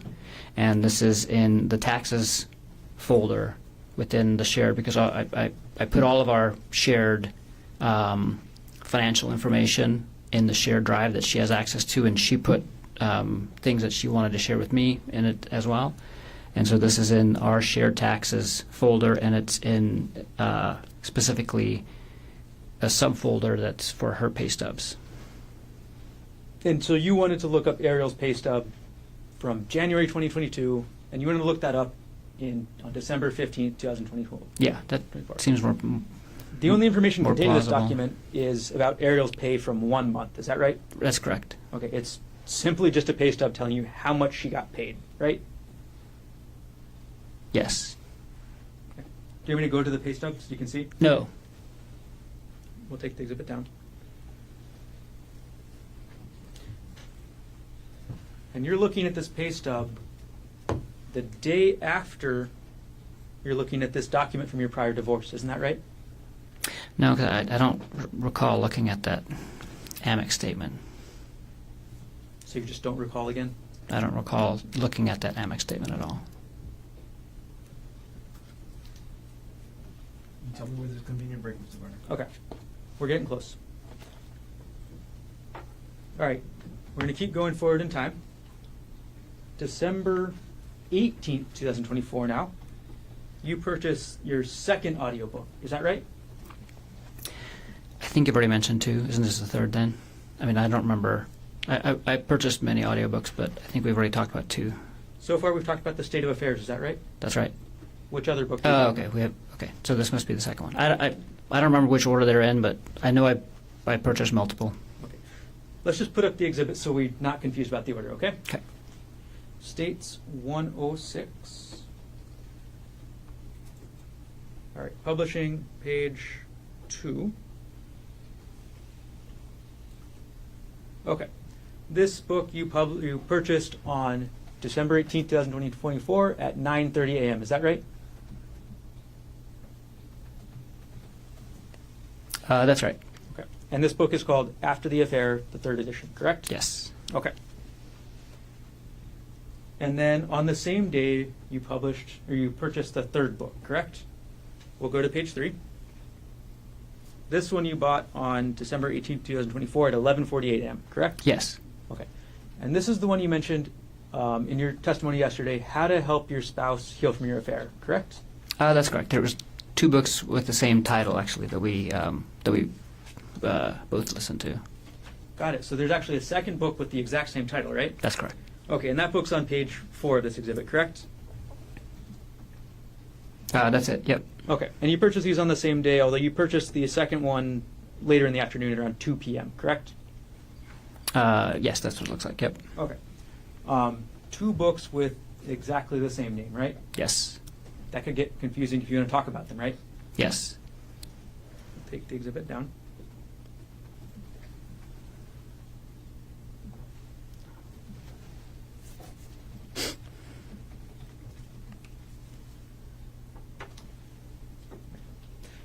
This book, How to Help Your Spouse Heal from Your Affair.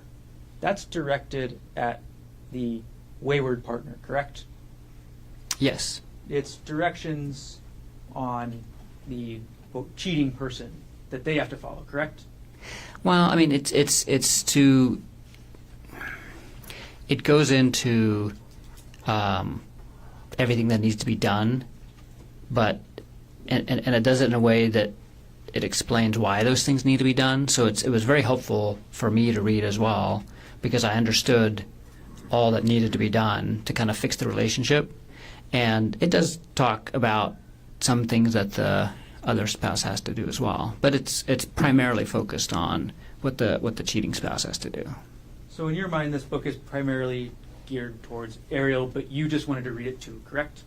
No, like I said, the book describes very well what needs to happen after an affair, and the vast majority of what needs to be done in the initial stages is by the cheating spouse, but it does go into what the other person has to do, and it's geared for both partners. The title is How to Help Your Spouse Heal from the Affair, but the contents of the book is for both parties. And this book is where you got these terms, or these things you told us yesterday that you believed Ariel needed to do, correct? This is one of the books that I used, yeah. This is where you, I guess you had the idea that she should quit her job before you read this book, right? That's right. Okay. But this book supported that idea for you, correct? Yes, absolutely. And this book, again, as you just talked about, is the one that got that idea that the cheating spouse needs to put in work, right?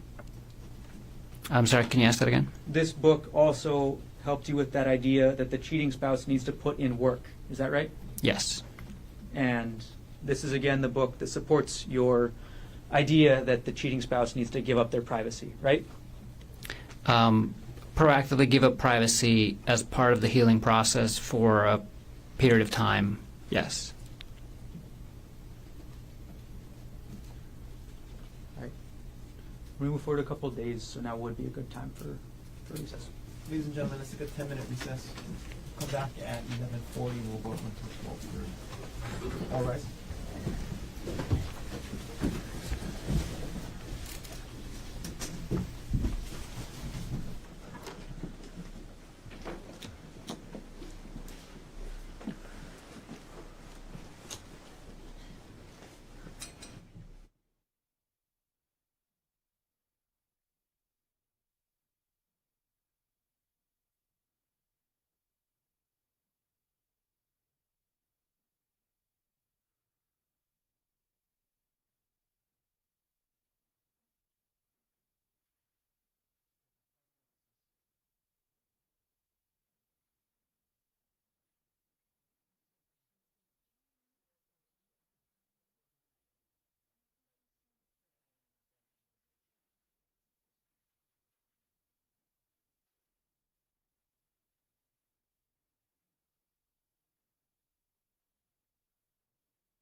1CC-25.873. Dr. Konig is on the stand, and still under oath. All four counsel of record are present. All jurors have back in the court. Mr. Gardner, can we continue on with the cross-examination? All right, Dr. Koenig, the last question I asked you was about December 18th. Now I'm going to move forward a couple days to December 21st, okay? Okay. On December 21st, I'm sorry, I'm going to publish December 21st, 2024 at 2:49 p.m. You opened a PDF file on your computer that was a November 2022 retirement account statement for Ariel. Is that right? I don't recall doing that specifically, but that sounds like something I would do, yes. That sounds like something you would do is what you just said? Yes.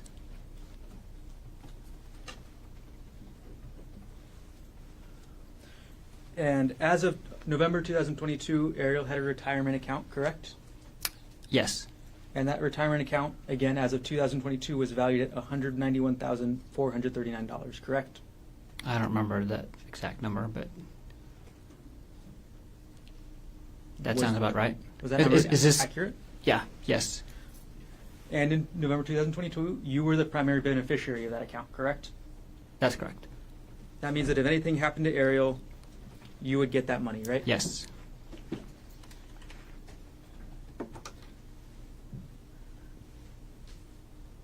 I'm going to publish States Exhibit 125, page 7, or page 3.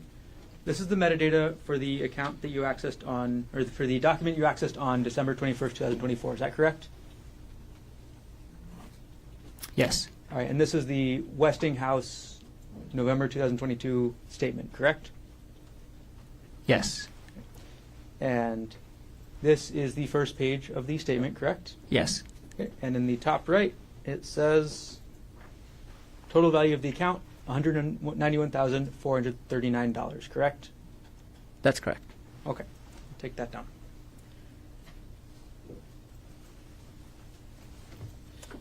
December 24th, 2024, at 3:36 a.m., you accessed a document from 2018 on your computer, correct? I don't recall that. I'm going to publish dates 125 at page 7. On December 24th, 2024, at 3:36 a.m., you accessed a PDF, correct? I have no recollection of accessing this. This is a document that talks about. Objection, non-responsive. Sustained. Okay. Now, the last access date and time from this metadata is December 24th, 2024 at 3:36 a.m. Correct, Doctor? Yes. Okay. And the file is located in a folder called Pit or Dropbox/RE/Pit Tuition Benefits, correct? That's correct. And the specific document discusses the tuition that paid for Ariel's master's degree, correct? I don't. That's part of it. Until I see the document, I can't tell exactly what it is, but I think it talks about, because I was Go to page 8. Well, can you let him finish? Go ahead. I was an employee of University of Pittsburgh, and through that we got some benefits that helped pay for her MBA that she was doing at University of Pittsburgh. So that's just what I asked, right? Well, is there a question? What's the next question? That is the question. Is that what I just asked? Can you remind me what you just asked? I asked if the document was about how the education benefits from Pittsburgh that paid for Ariel's graduate degree. Yes, that's correct. Okay. Now I actually have the document on the screen, right? Yes. Okay. And your benefits from working at Pittsburgh, at the University of Pittsburgh, paid for Ariel's education, correct? Not completely. It defrayed some of the costs. And this document is how you started that process to get parts of her master's degree paid for, correct? Yes, that's the application form, I believe. The title of this document is Request for Education Benefits Form for a Spouse/Domestic Partner, correct? Yes. Okay. And again, you were looking at this document at 3:36 a.m. on December 24th, correct? I have no recollection of looking at this document in December. I don't know why I would be doing it at 3:36 a.m. Okay. And December 24th, obviously Christmas Eve, correct? Christmas Eve, like Christmas Eve morning. It's the basically. middle of the night. Middle of the night, right? Yes, right? Yes. 3:36 a.m. and you have no idea why you would be looking at this document, right? No. You have no idea why you would be looking up the benefits that Ariel got from your job, right? Right. On December 24th, 2024, at 3:36 in the morning, you were upset about this emotional affair, correct? No. You were I was thinking probably sleeping. that you paid for Ariel's education and this is how she repays you, right? No.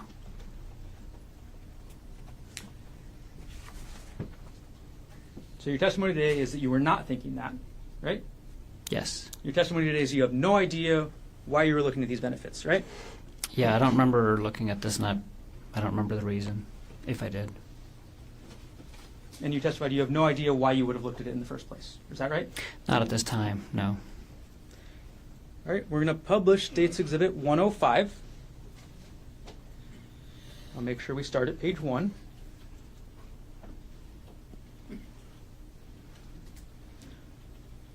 All right, publishing States 105 at page 1. This exhibit is your Reddit internet history, correct, Dr. Konig? Yes. This is from December 24th, 2024 at 4:34 a.m., correct? Yes. And you're looking at a website or a web page titled Lying Again. Isn't that right? Yeah, that sounds plausible. This is less than an hour after you're looking at those education benefits. Isn't that right?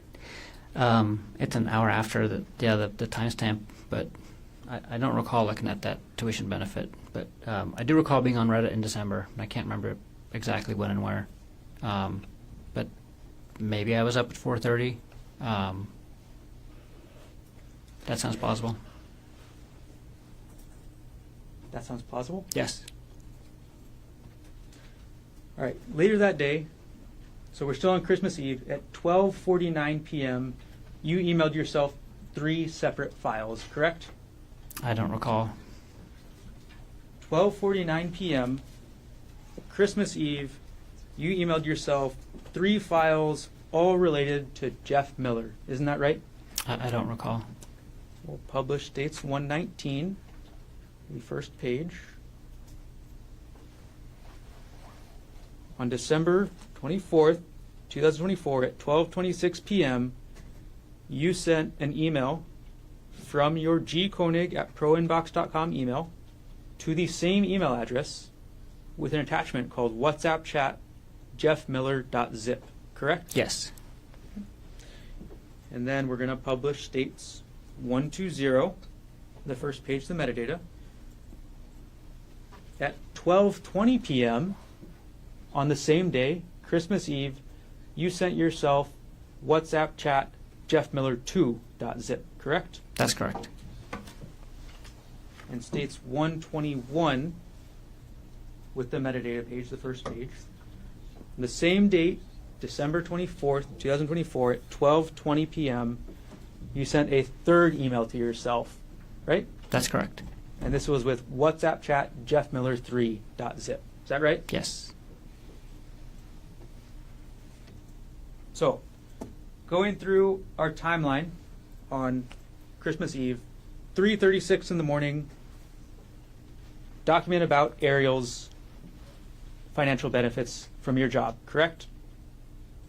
That's what's being opened on your computer. Yes. 4:34 a.m., you start your Reddit search about lying again, correct? I don't know if I started it but I was looking at that thread at 4:34 p.m. 12:20 p.m., you send yourself these emails, correct? Yes. It's safe to say that on December 24th, 2024, you were thinking about this affair, correct? Yes. You were upset about this affair, correct? I was hurt and confused and a lot of things, and I was probably upset too. Yes. We'll move on to Christmas, Dr. Konig. We're going to publish now States Exhibit 105 at page 6.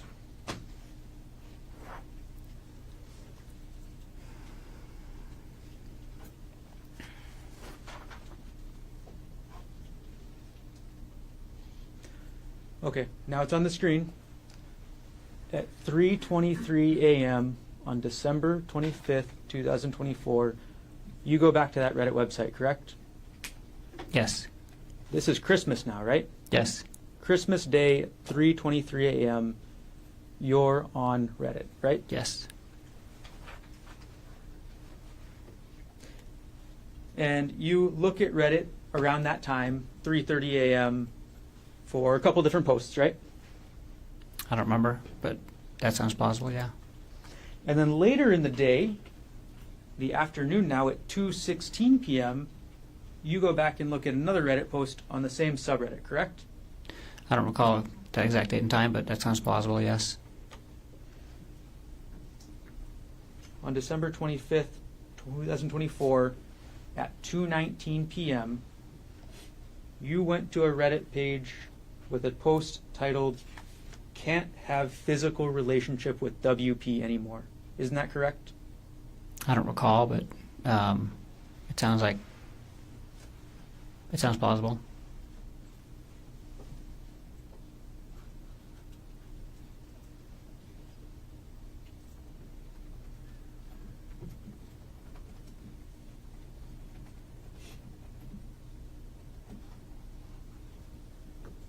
We're going to publish States 105, page number 20. This is that page you visited at 2:19 p.m. on Christmas, correct? Yes. And the title of that page is "Can't Have Physical Relationship with WP Anymore," correct? Yes. WP is wayward partner. Is that right? Yes. And in your relationship, in your mind, the wayward partner is Ariel. Is That's that right? correct. So you're thinking about the physical relationship at this time, correct? That's one of the things, yeah, that I was thinking about and reading about. Just a few minutes later, you search a term on Reddit called Darvo, correct? I don't recall when I did that, but I do recall searching for that term, yes.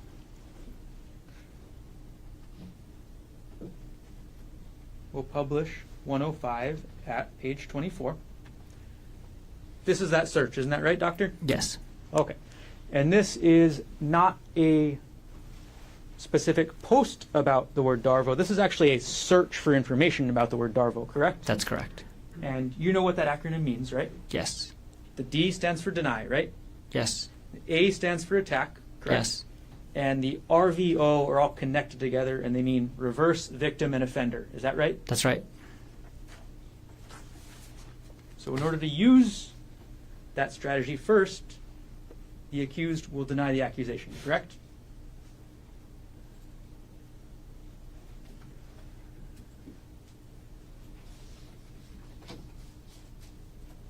I'm sorry, can you ask that in a different way or clarify? The first step under the D in deny means the accused will deny the accusation, correct? I mean, Darvo refers to a thing that Objection, non-responsive. He's answering that question.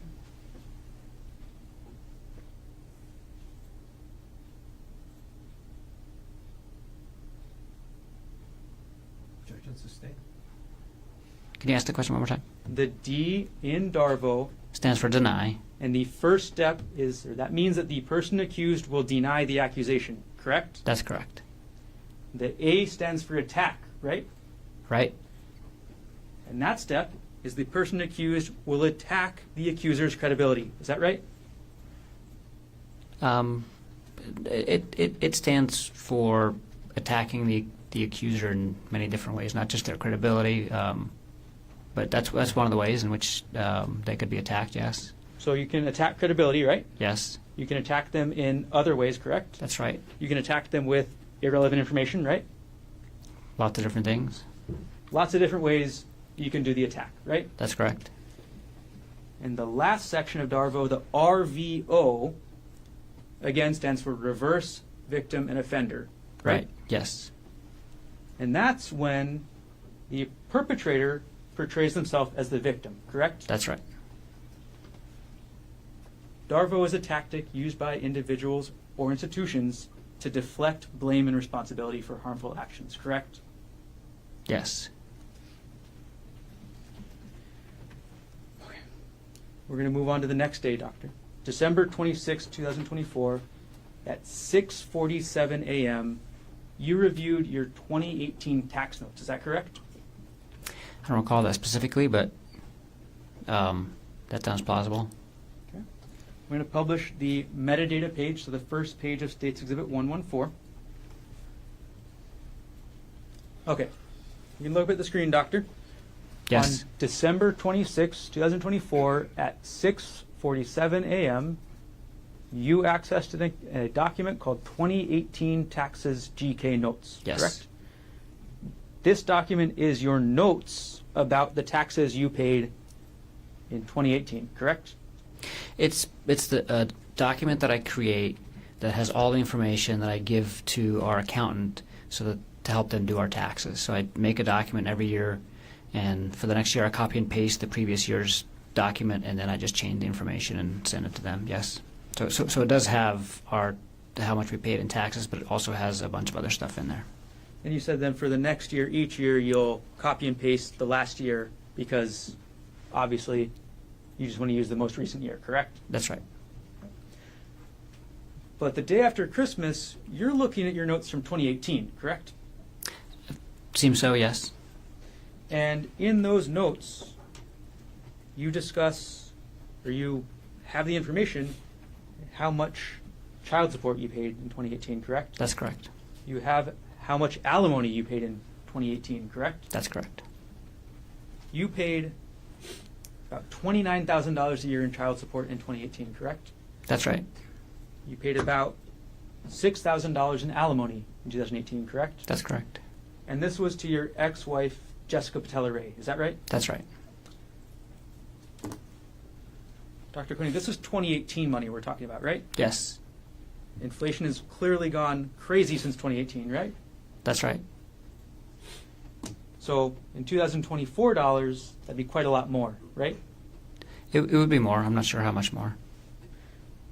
And actually, I don't know. Child support is a calculation, so I'm not sure if. But yeah, I'm sure they make adjustments for inflation. Yeah. How much money were you making in 2018 again? Probably 350,000. So you were making less money than you made in 2024, correct? About the same, actually. I took a significant pay cut when I moved to Maui. Dr. Konig, isn't it true that these tax notes that you have say you actually made $446,000 in 2018? If whatever's on the tax notes is accurate, so if I said 350, then I misspoke. What was the final number? I'll publish the exhibit now, and this is page 2 of the exhibit. Okay. So you made $446,000 in 2018, correct? That's correct. Okay.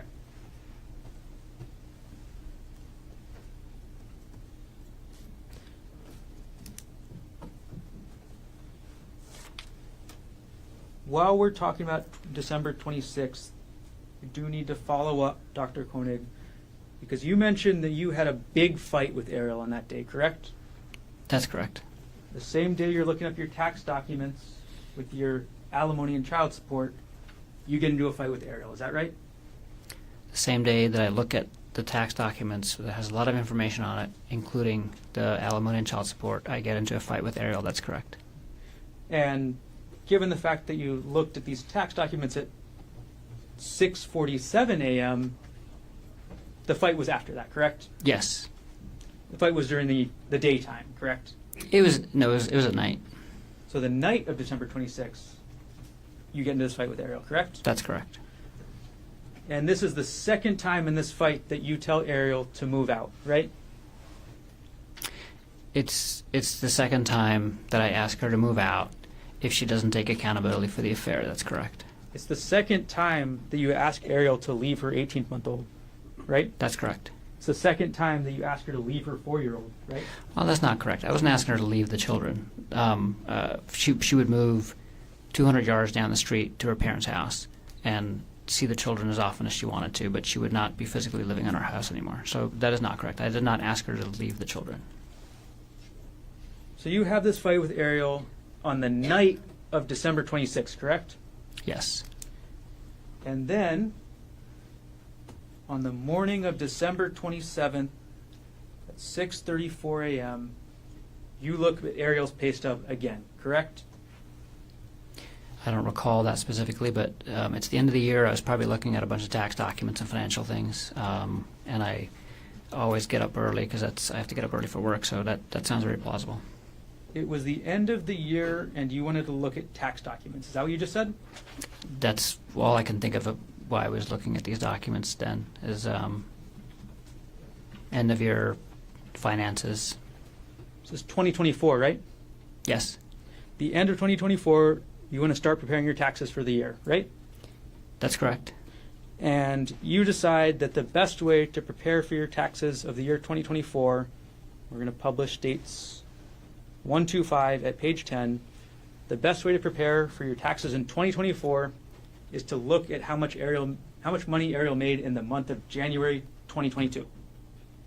I'm sorry, what's the question? This document has nothing to do with how much money you'd pay in taxes in 2024, correct? That's correct.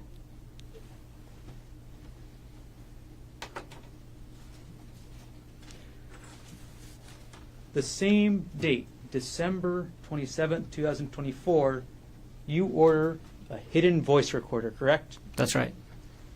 So the day after your fight with Ariel, right? And the morning, and we were fighting that morning as well, so the same day. You fought in the morning of the 27th as well? That's right. The same day that happens, you buy this hidden voice recorder, correct? That's right. You buy it from Walmart.com, right? Yes. And the device was advertised as a, quote, hidden voice recorder, correct? Yes. It was also advertised as a spy device, right? Yes. The recorder had a magnet on the back, correct? Yes. And that magnet made it so it'd be easier to hide, right? Magnet made it so you can attach it to magnetic objects.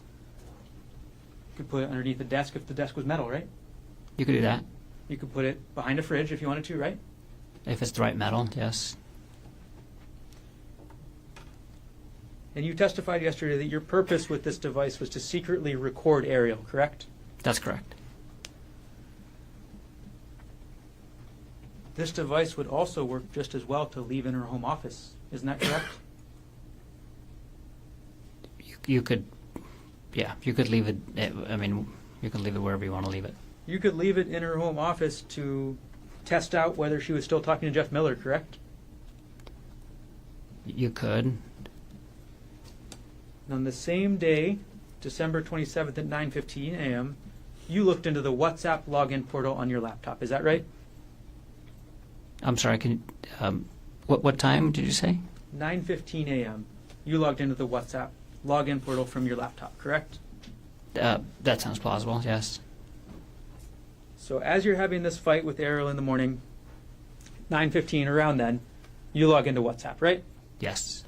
You want to find out who she's been talking to, what she's been saying, right? No. I was logging into my WhatsApp. You want to find out if Ariel's still... Sorry. At that point in time, I was not logged into her WhatsApp on my computer any longer, and I was using WhatsApp for my work, and I was logging into my WhatsApp. So your testimony is that immediately after having this fight, after same day you're ordering this recorder to spy on Ariel, that you're logging into WhatsApp for other purposes. Yes. And on December 27, 2024, you order another audiobook. Is that correct? I don't recall. You order an audiobook called Getting the Love You Want, right? Oh, yes, I do, yes. Okay. Let's walk us through December 27th again, Doctor. In the morning, 6:47 a.m. Sorry, let me get the time correct. In the morning at 6:34 a.m., you look at Ariel's January 2022 pay stub, correct? Asked and answered. Just going through it again here. Just went through it. Yes. Yes. Is that the answer to my question? I'm sorry. Can you ask the question again? Okay, we're going to review December 27th, 2024, okay? So 6:34 a.m., you look at Ariel's old tax document. Or her Asked and old- answered, Your Honor. Just went through this. You didn't answer it. Overruled. I mean, about 8 minutes ago, we went through this. He's answered up. Yes. Okay. You looked at her, or you also got into a fight with her that morning. We continued an argument from the previous night. Same day you order the hidden voice recorder. Yes. Same day you log into WhatsApp. Asked Yes. and answered. And same day you order this next audiobook, correct? Yes.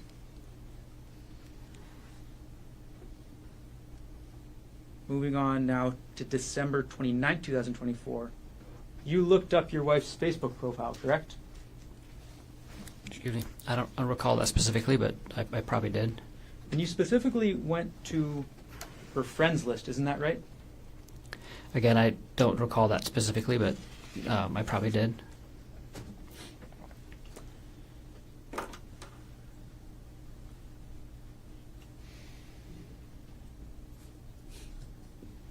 Now, on December 30th, 2024, we're moving closer to New Year's, right? Yes. And on December 30th, 2024, you searched LinkedIn again for Andrea Miller, correct? I don't recall doing that You don't on recall? a specific day, but I do recall looking her up again later in December. We'll publish States Exhibit 109 at page 4. You looked up Andrea Miller on LinkedIn on December 30th, 2024 at 6:49 a.m., correct? Yes. I looked at her contact info. She still hadn't replied to your email, right? That's right. She never called Ari to yell at her, right?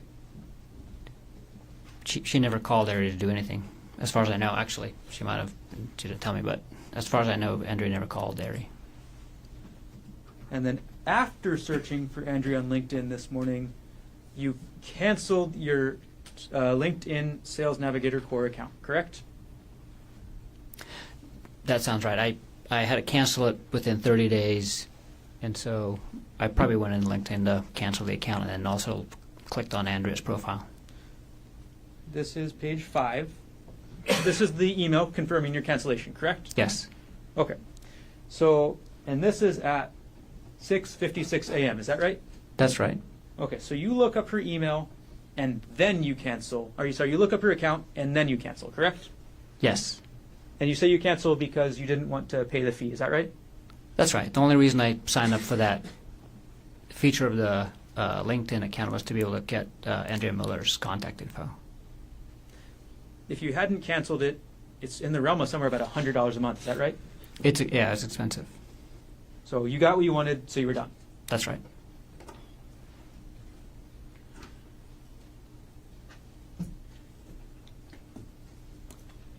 And on that same day, December 30th, you also purchased a new audiobook, is that right?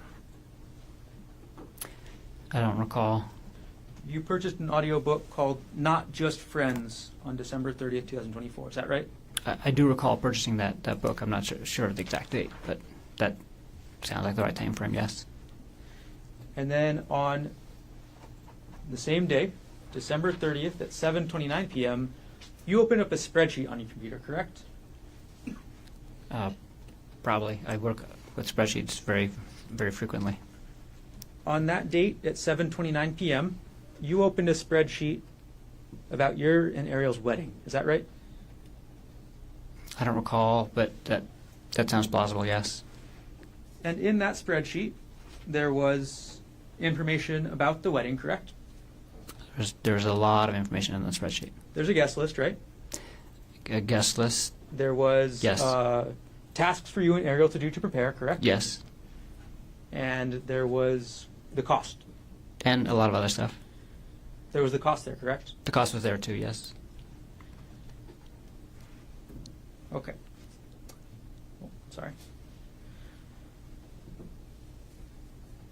Moving on now to December 31st. December 31st is Christmas Eve, right? I'm sorry, New Year's Eve. Yes. Okay, New Year's Eve, 8:38 p.m., you accessed a PDF file on your computer from that JPR divorce folder. Is that correct? I don't recall doing that at all. You don't recall? No. We'll go to States 113. We'll publish page 2.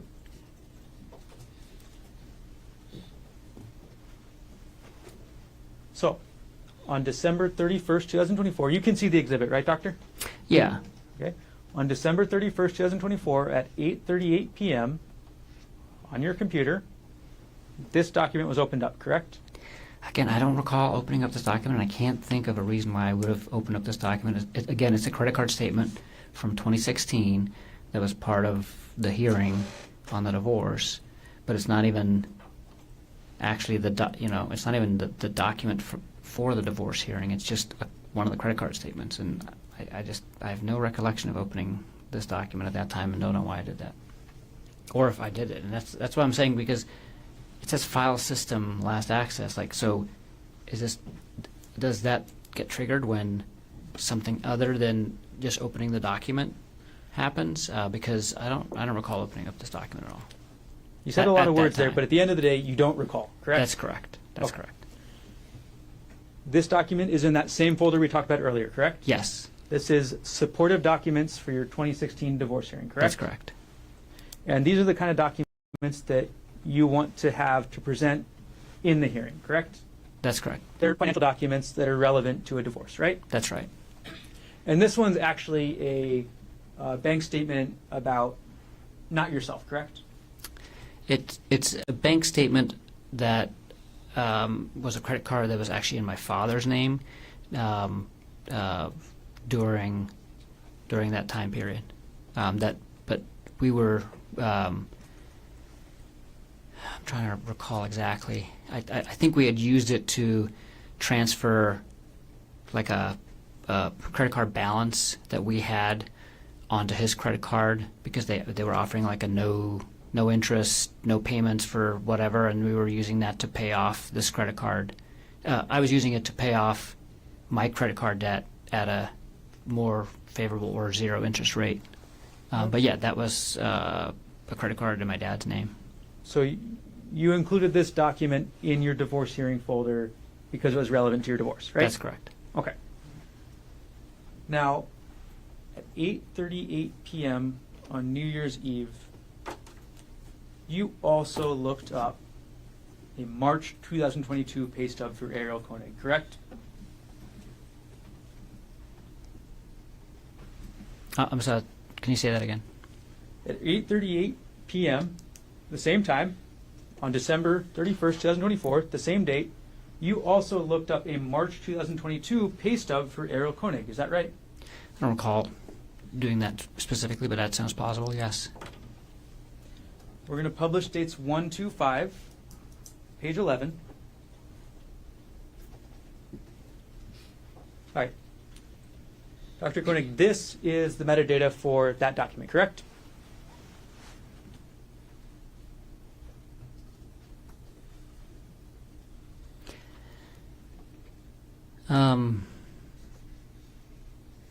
Yes, this is the data for that document. Yes. Okay. And the last access date and time is December 31st, 2024 at 8:38 p.m., correct? That's correct.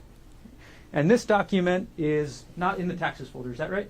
Right, which is, it just makes no sense that I access this document out of that folder. Dr. Konig, that's not the question. Yes. What was the question? This document is not in the taxes folder, That's correct? correct. Okay. And again, there's no real reason to be accessing this document, correct? There's no reason that I can think of accessing this document out of that folder. I can think of a reason why I was looking at her taxes potentially at the end of the year, but I don't know why I would have never gone to that folder to look for her tax documents, because I have a tax document folder that has all of her tax stuff in it. And again, the document we're talking about is literally just a pay stub for 1 month, right? That's right. It's the only information in that document is how much Arrow got paid in March 2022, right? Right. no relevance to taxes in the year 2024, correct? That's right. She's not even at the same job at this point, right? That's right. So at the same time, the data from your computer shows opening up divorce-related documents as well as an old pay stub for Ariel, correct? That's correct. How much each person gets paid is very relevant in divorce, right, Dr. Konig? That's correct. And again, this is all 8:38 p.m. on New Year's Eve, right? That's correct.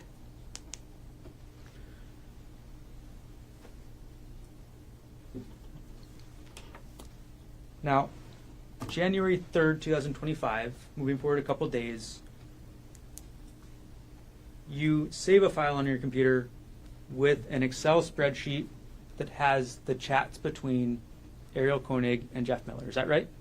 I don't remember the exact date and time, but I did have a spreadsheet like that, yes. You had a spreadsheet that was essentially the entire chats that they had, correct?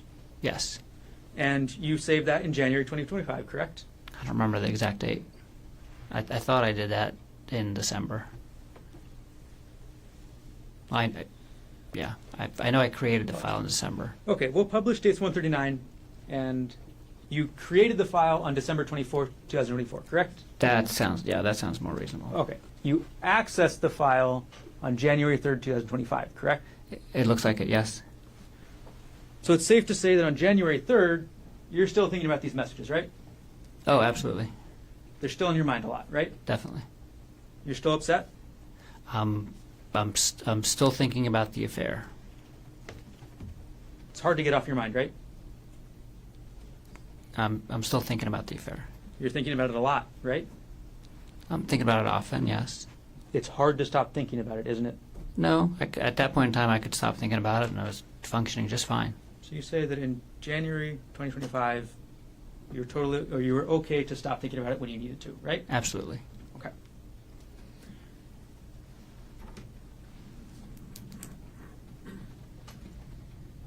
On January 7th, 2025, you purchased another audiobook, correct? I don't recall. We'll put States Exhibit 106 up on the screen. And this is going to be page 6 of 7. On January 7th, 2025, you purchased an audiobook called Not Just Friends, correct? I thought we said that I purchased that on the 30th. January 7th, 2025. You purchased this audiobook, correct? Yes. And on January 7th, 2025, again, the title was Not, it's in little half quotes, Just Friends, right? Isn't that the same book that we said I purchased on the 30th?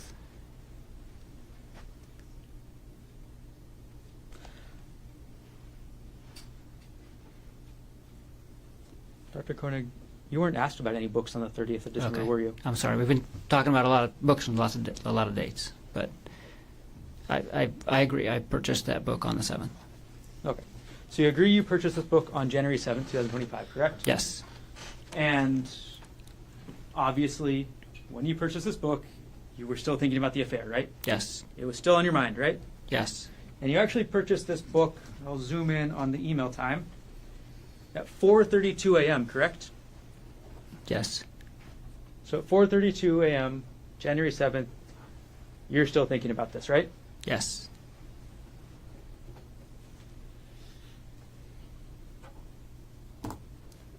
The same day, January 7th, 2025, at 6:59 a.m., you go back into your JPR, Jesse Patella Ray, divorce folder, correct? I have no recollection of going into the divorce folders for my previous divorce during this time. Again, no recollection? No recollection. We're going to publish dates 113 at page 3. Can you take a look at that? Yes. All right. So this is a file name 2012-412 Ghent plane ticks, correct? Yes. The document we're talking about is a plane ticket to go to the city of Ghent in Belgium, correct? Yes. And that's a trip that you and Jesse Patella-Ray took together, right? Yes. And as the metadata shows, the last access date and time, January 7th, 2025 at 6:59 a.m., correct? Yes. This one is not in the supportive documents folder, though, is it correct? Is it?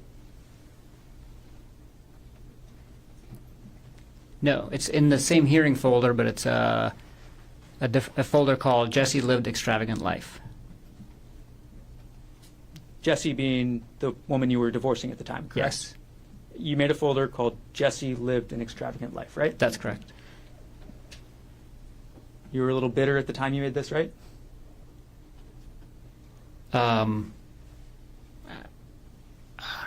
was feeling a lot of emotions, I guess. I was mostly happy that I was getting divorced. At that time, we had, separated, and we were both at that time. She was ready to get remarried, actually, and I was moving on, and I wasn't really feeling bitter. But the folder name is descriptive of what's in it, not of my feelings at the time, I guess I would say. Okay.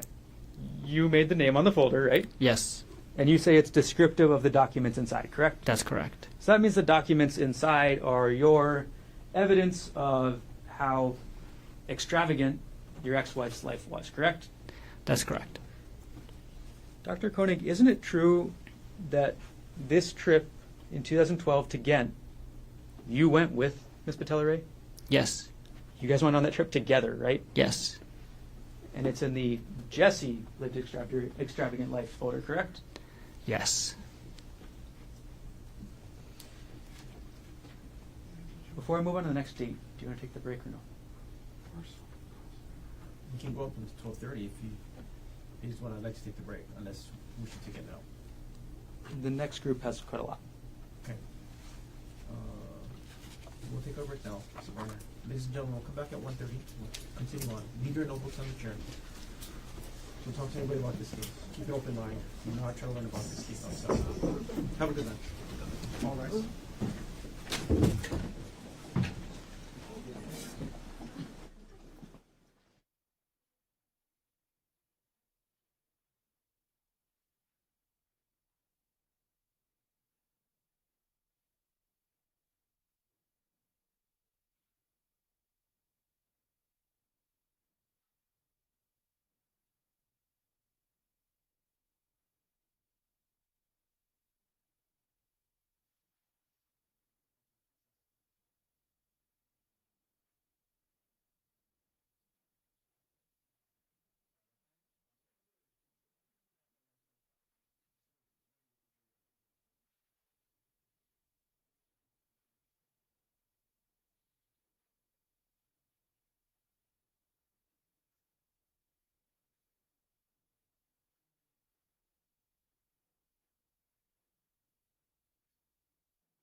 versus Gerhardt Konig, 1CPC-25-173.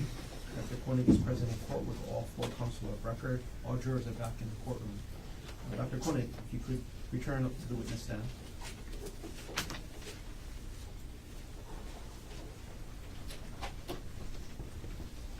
You're still under oath.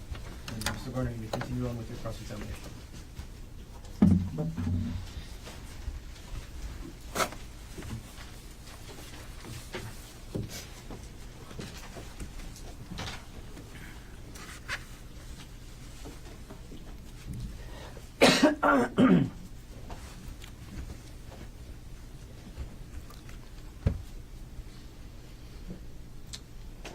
Good afternoon. Good afternoon. I'm going to publish State's Exhibit 115, page 1. All right, Dr. Konig, isn't it true that on January 9, 2025, at 9:10 p.m., you used the Microsoft Edge browser to log into Ariel's computer backup?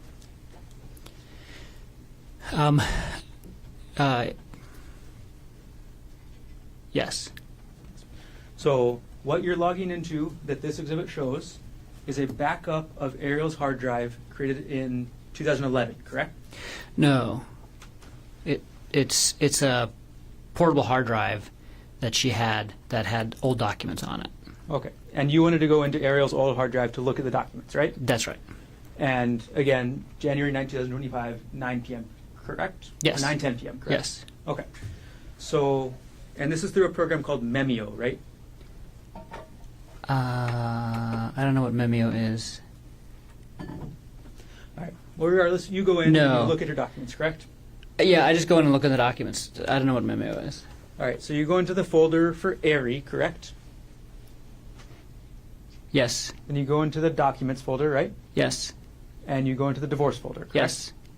And in that folder, you open a document called Notes. Is that right? Yes. Okay. Moving on to page 2 of the exhibit. This is the same folder, correct? Yes. Okay, the ARI folder. I'm sorry, this is a different folder. This is the ARI folder and then the downloads folder, correct? Yes. And the document you're looking at 9:14 p.m. on January 9, 2025 is called Complaint for Absolute Divorce. Is that Yes. right? And page 3 of the exhibit, this is also in the downloads folder, correct? That's correct. And the document you're viewing at 9:15 p.m. is called Rosen-Divorce, correct? Yes.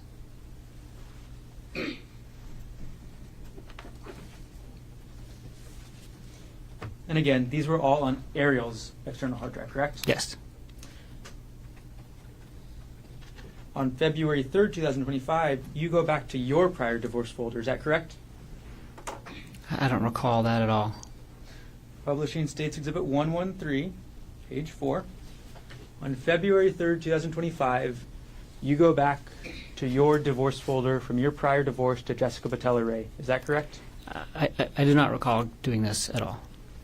And this is, again, looking at the account statement from your father's account that you moved money into for your loan purposes. That's correct?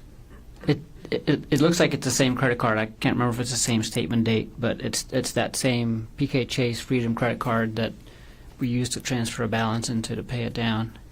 And the last access date and time from the computer system is February 3rd, 2025 at 8:42 a.m., correct? The last access date and time from the computer system is that date and time. That's correct.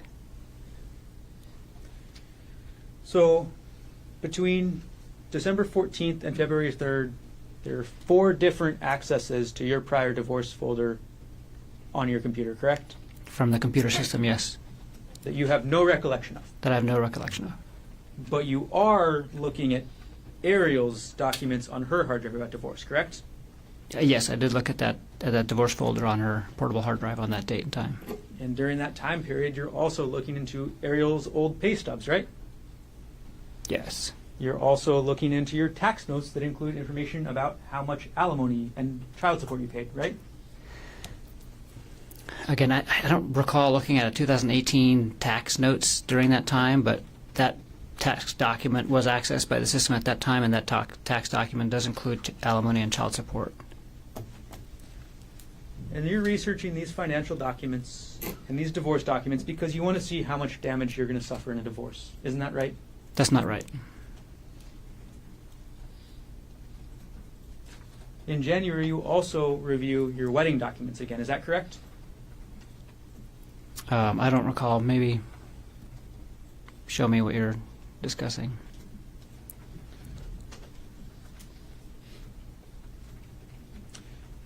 On January 22nd, 2025, you access your wedding spreadsheet again, correct?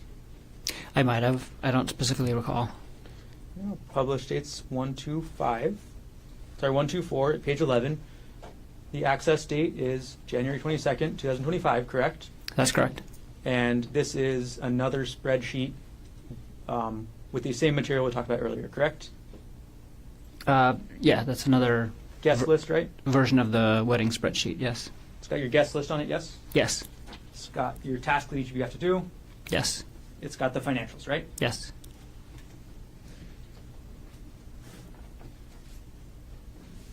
And on the same date, January 22nd, 2025, at 3:04 p.m., you view a document called Worthington Konig Wedding Room Block 9.14.18, correct? I don't remember doing that at all. You have no recollection of I this. have no recollection of doing that. It's the same date as the Excel spreadsheet, right? Yes. We're going to publish dates 124 at page 12. And again, if you can look, the file system last access date, January 22nd, 2025 at 3:04 p.m., correct? Yes, I see that. Okay. And in this document, this is the reservation for the venue of your wedding, correct? That's right. And it specifically shows how much that cost. Isn't that right? I have no recollection of what's on that document. No recollection. Okay, we'll publish to the next page.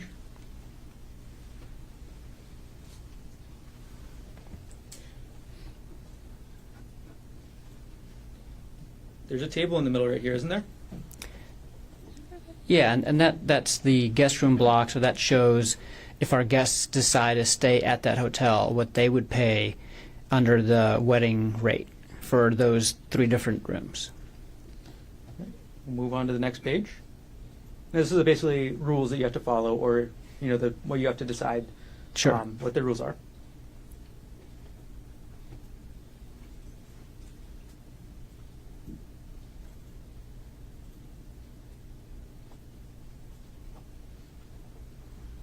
And this has an anticipated revenue section, correct? Yeah, so they had a minimum. So we were holding our wedding at this venue, and they had a minimum revenue that they needed to generate from room reservations from our guests, and that was the minimum. And the overall cost for your wedding was $55,000 approximately, correct? That sounds about right. I don't recall the exact number. But And you were is looking up- that in that document?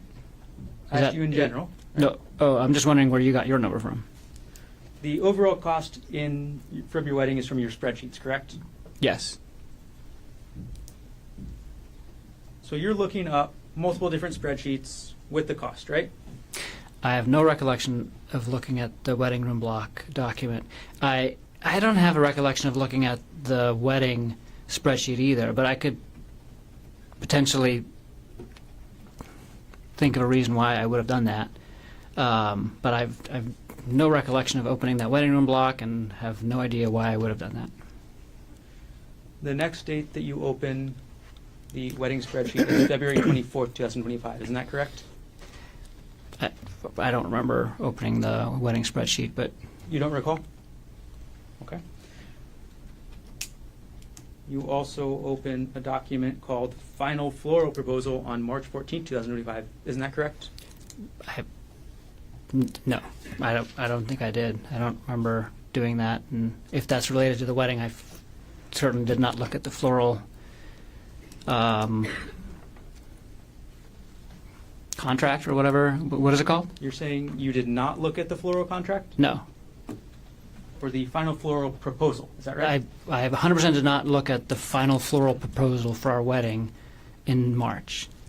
The published dates 124 at page 21.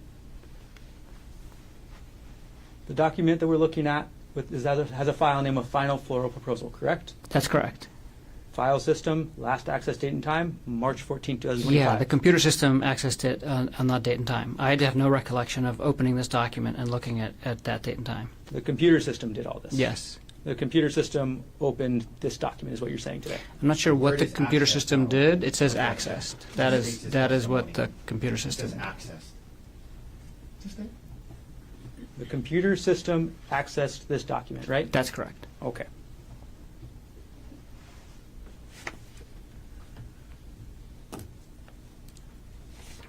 On January 22nd, 2025, you viewed a UBS portfolio detailing your and your wife's retirement accounts, correct? That's correct. And that was a statement from December 2004, correct? 2004? 2024, correct? Yes. So in December 2024, you get the UBS statement detailing how much you and your wife have in your retirement accounts. Is That's that right? correct. Yes. And you review that on January 22nd, 2025. Yes, I do remember that. And this is actually within a month of getting the statement, right? That's right. It makes sense to review the statement, within a month of getting it, right? Yes. Do you remember the figures in the statement? I do not. Would it help if we go through them together? Yes. Okay. States 126. We'll publish starting with the first page. This is just the metadata, again, that shows you you accessed this on January 22nd, 2025, correct? Yes. And again, statements from December 2024, right? Yes. Okay. We're going to look at a page detailing your Roth IRA, your Roth IRA next, okay? Okay, here's a summary page, correct? Yes. All right, and Gerhardt Konig, you have in this UBS account an Roth IRA value of $8,066.95, correct? That's correct. Ariel Konig has a Roth valued at $74,974, correct? That's correct. Ariel Konig has a second IRA valued at $164,500.76, correct? That's correct. For your account, that's a little over $8,000. Ariel is the sole beneficiary. Is that right? That's right. Anything happens to you, she gets 100%, right? That's right.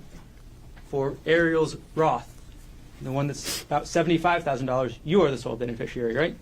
That's right. Anything happens to Ariel, that money goes to you, correct? That's correct.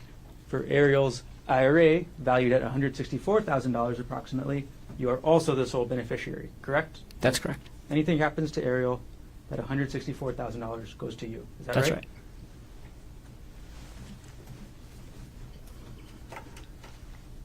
In January 22nd, 2025, that's about the same time that you're doing all your life insurance work, right?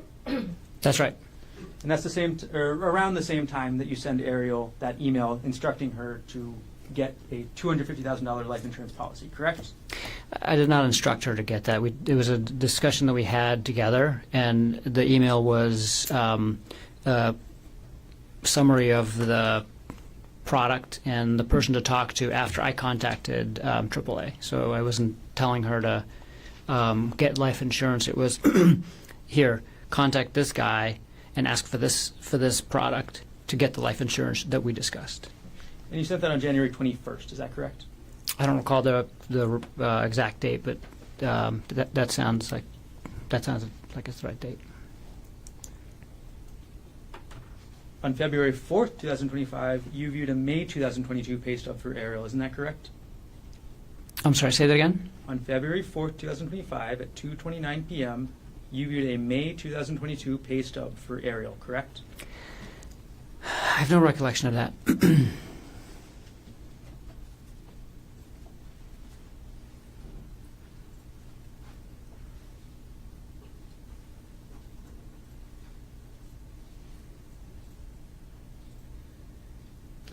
We'll publish States Exhibit 125 at page 22. This is the metadata, correct, Dr. Konig? Yes, And again, the document we're looking at is a pay stub, correct? that's right. There's one pay stub from 2022 at the end of May. And this is in your taxes folder on your computer, right? Yes, that's in the shared drive in the taxes folder. That's correct. Your testimony today is you have no recollection of looking at this. I have no recollection of looking at this And the information contained in this pay stub is only the amount Ariel got paid that 1 month, for right? that 1 month. Correct. Yeah, it doesn't make any sense that I would have looked at 1 month of pay stub data from 2 years ago. At Wouldn't that make time, any sense, right? it would not.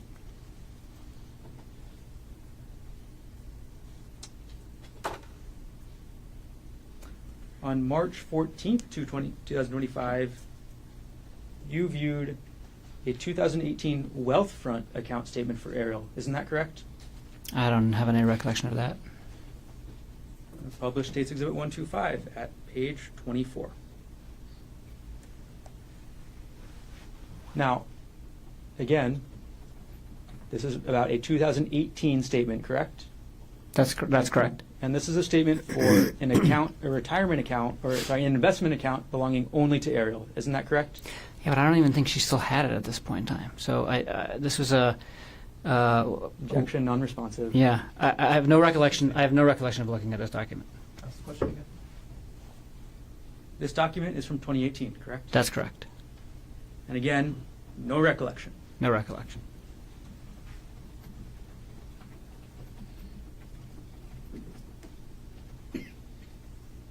On March 16th, 2025, you viewed a document, again, about Ariel's retirement accounts, correct? I don't have a. I might have.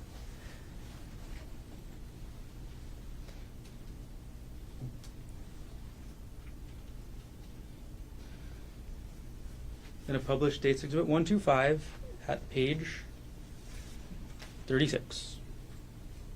On March 16th, 2025, you accessed a document that belongs or that is about Ariel's financials, correct?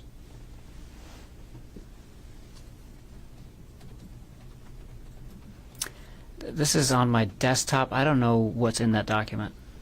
So this document isn't actually even in your taxes folder, right? Right. This is on my desktop.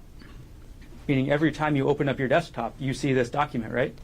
No, I have probably 3 dozen different random documents that just tend to collect on my desktop. If I copy something and email it, sometimes I put it on my desktop for, during that time.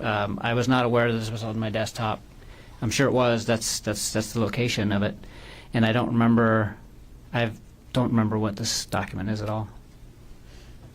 This document is again from 2022, right?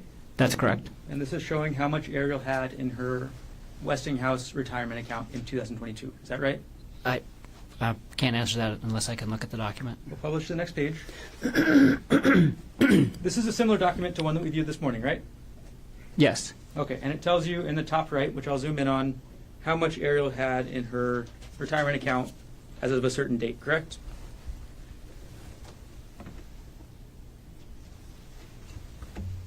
Yes. It says the total value of that account, and what's the date? The date was, the account summary shows 2022 in November, correct? Oh, yeah. So this document is about Ariel's retirement account from November 2022, correct? That's correct. Yeah, I remember looking at this. I did look at this. Okay, now you do remember looking at I do, this. yes. Okay. And November 2022 is a couple years before March 2025, correct? That's correct. It's 2.5 years, right? Yes.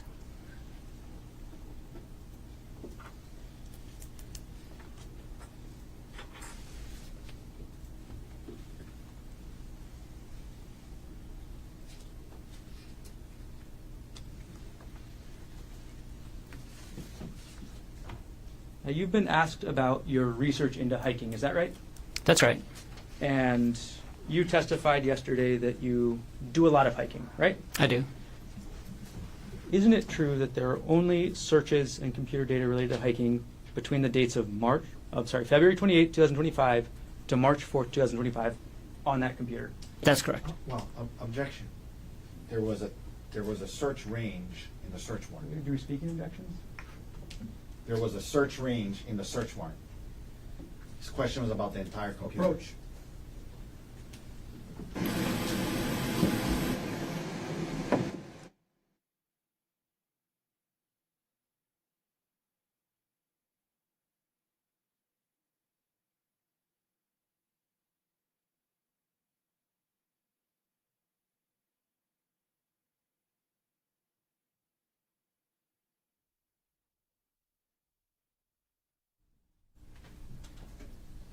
Let's limit the time frame, Dr. Konig.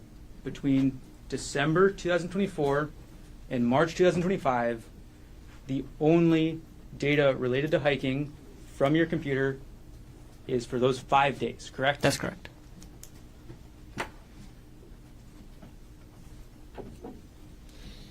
And in January 2025, you actually treated a woman in the course of your work for having a rock fall on her at a waterfall. Is that right? That's right. You saw the injury that she got from that rock, correct? I did. You saw what kind of treatment she needed, right? Yes.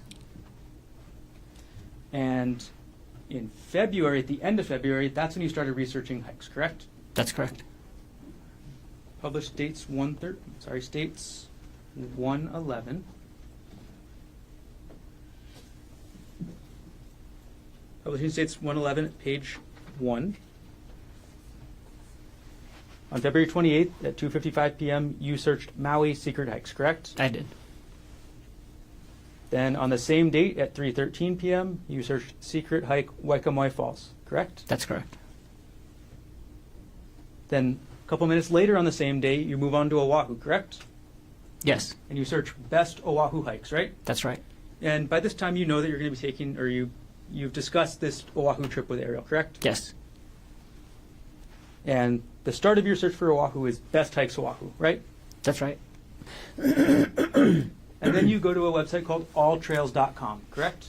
Yes. And you filter to Hawaii first, right? Yes. And then Oahu, correct? Yes.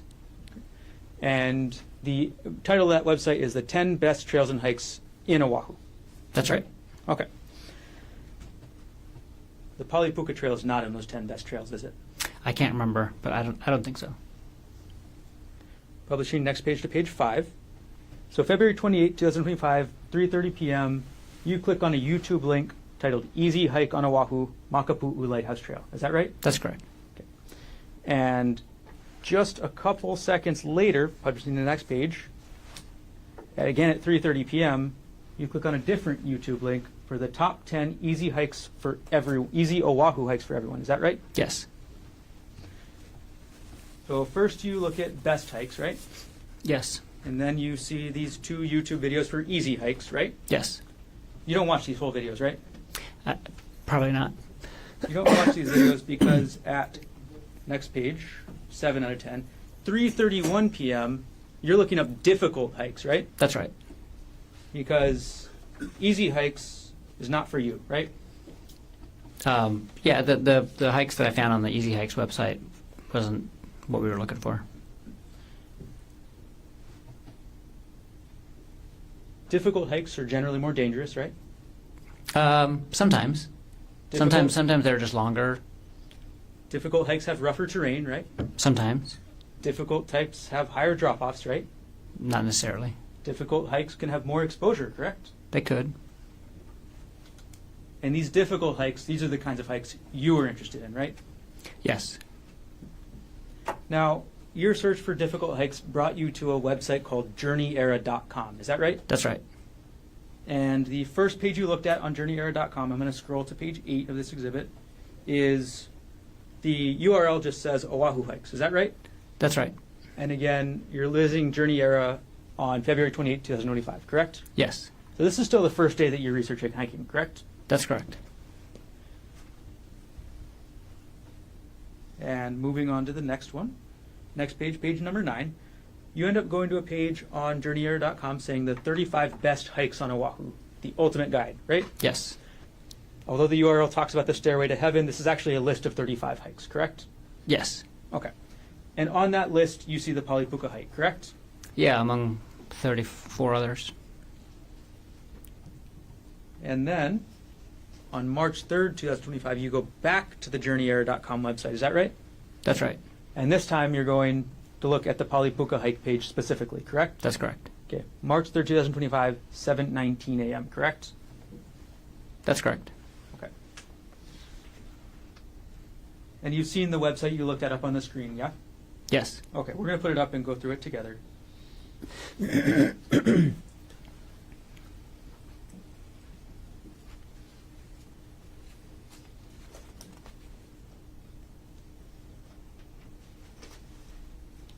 All right, this is the front page of the website, right? Yes. All right, we're going to go to page 2. When you read this, you saw that sentence that says, the Poly Lookout itself is a popular tourist spot, but 99% of visitors to the lookout don't hike. They just look over the valley. You saw that sentence, right? I'm sure I did. Yeah. And then you saw the page that describes the hike, isn't that right? That's right. You read the description? Yes. So you read the description that says, the hike isn't necessarily dangerous, but much of the path is on the edge of a huge drop-off. You read that, right? I'm sure I did. And you read the sentence that says, does that make it dangerous? You decide. I'm sure I did. I remember reading this whole article. So you remember reading the whole article. Yes. You remember reading the part that says that the hike spits you out on the edge of a cliff with a huge drop-off. If it says that, then I read that. You remember looking at this picture of the hike, right? Yes. And you see this picture, and this is what you want to do. Yes. This is the hike you want to take Ariel on, right? Yes. Next page.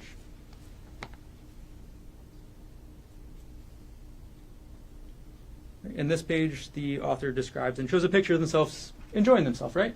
That's right. They're looking out over the entire windward side, is that right? That's right. And this picture on this side has the puka, is that right? That's right. And this is at the end of the hike, right? I assume so. Actually, from what I've remember from the description is that you can keep going past this for a little while still, but it's close to the end. And this is I've never ultimately been where there. you want to take Ariel, right? Yes. This was the plan, to take her to this section, correct? Yes. And to take Ariel to this section of the puka, you have to take her through this section, correct? Yes. You have to take her along this trail, along the cliff. Is that right? Presumably, I never got to this point in the trail, but according to the pictures, yes. You never got this far on the trail, right? No. The plan was to get that far on the trail, though, right? Yes.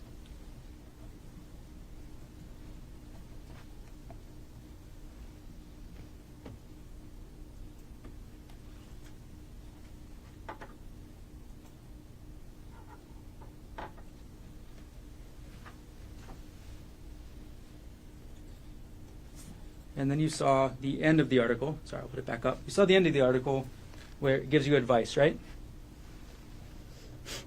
Where it says, be safe going down and take it slow, as it can be slippery and the drop looks very unforgiving. Yes. You read that, right? Yes.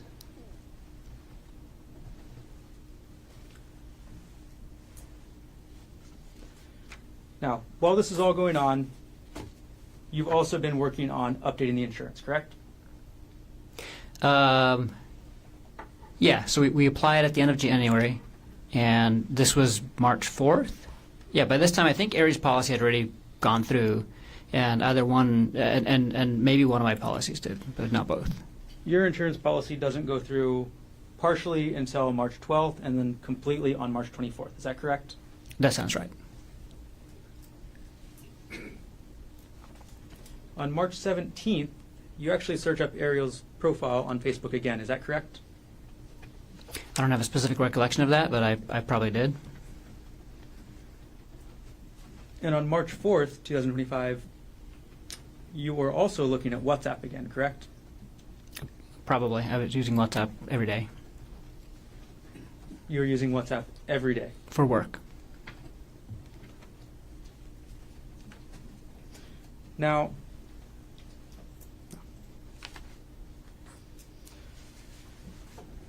okay. And you testified yesterday about your work bag and the medication that was in it, right? Yes. Okay. And you testified that your work bag is used for when you're on call, correct? That's correct. And you testified that you normally keep medication in there to provide if it's a rush situation, right? Yes. And the medication that you keep there can be dangerous, correct? That's correct.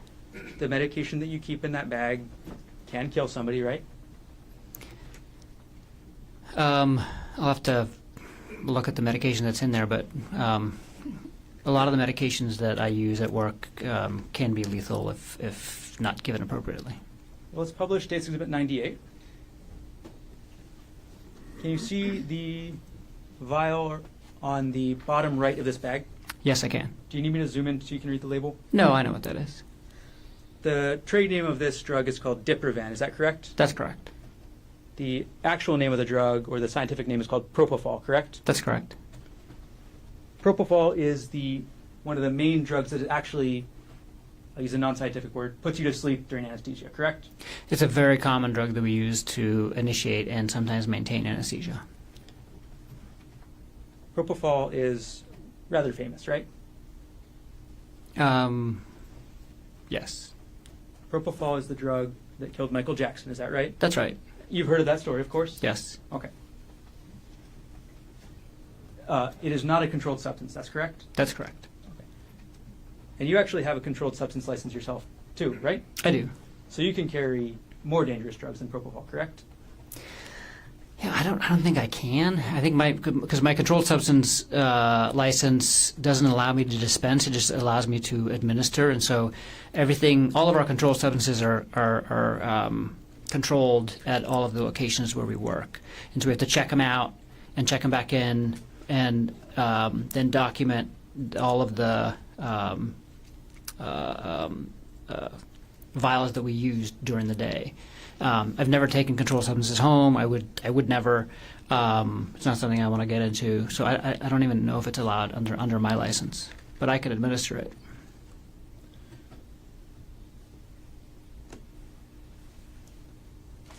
All right.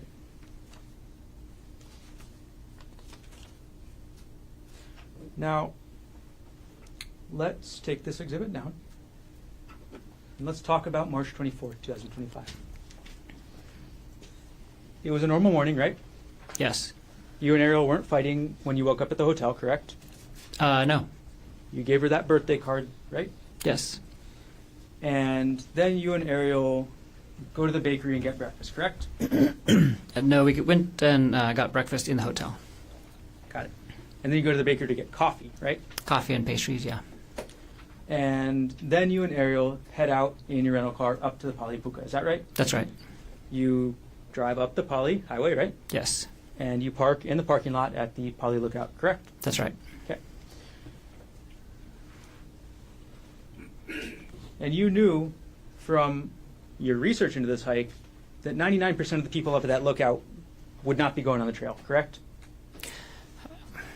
Yeah, I didn't know the actual amount, but I knew the lookout was popular and the hike was less popular. And that actually said 99% versus 1%, right? Where did what say? The Oh, website you researched. the Journey Ear article. Oh yeah, that did say that.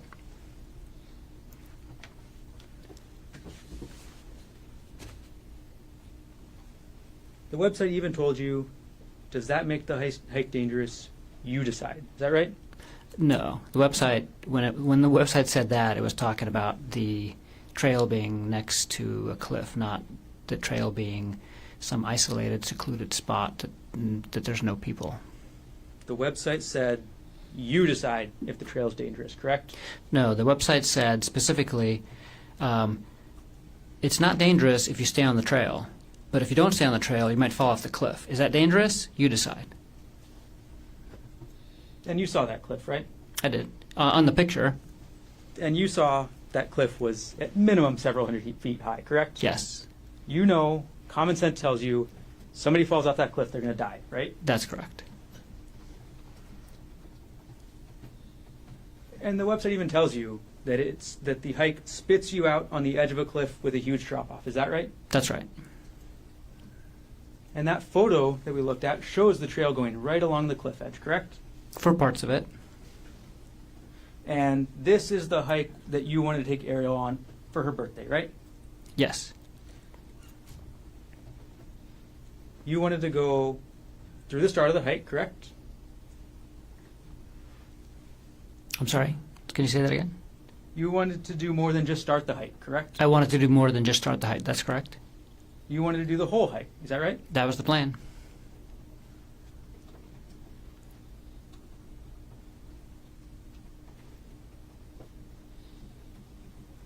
You wanted to take Ariel through that cliffside path that we saw in that photo, correct? Yeah, I wanted to take her on the hike and go with her on the hike and make it all the way to the puka. That was the plan. In Publishing States Exhibit 122, you wanted to take Ariel along this path, right? That's right. Wouldn't you agree that that path is right on the edge of the cliff? Yeah, it's very, very close to the edge of the cliff. It's a narrow path, right? It's a narrow path, and then there's a little narrow strip of grass and rocks, and then there's the cliff. An empty void, right? Yes. Nothing to hold on to, right? For this part of the trail, not much. I mean, there's some brush on the other side, but you have to really watch your step. But Ariel didn't go that far on the trail that day, did she? No. 'Cause Ariel didn't want to hike anymore, right? Yeah, there came a point in time where Ariel did not want to hike anymore. Ariel deviated from your plan to go up this part of the trail, right? I wouldn't characterize it like that. Well, you planned to go up this part of the trail, correct? That's correct. And Ariel didn't follow through with that part of the plan, right? Yeah. And at some point, you actually continue up the trail yourself, right? That's right. Without Ariel, That's right. on her birthday. That's right. But she didn't follow you, correct? No. She didn't follow you up to this narrow trail with this massive cliff, correct? That's correct. And then you went back down, isn't that right? That's right. And you saw that she was still there, right? Yes, And it was a surprise to you, right? it was. It was a surprise to you because you still had a chance to go through with your plan, right? What plan are you referring to?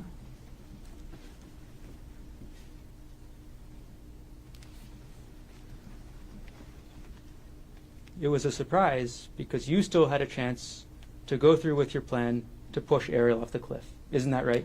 That is not right at all. The area where you and Ariel ended up still had a massive cliff next to it, correct?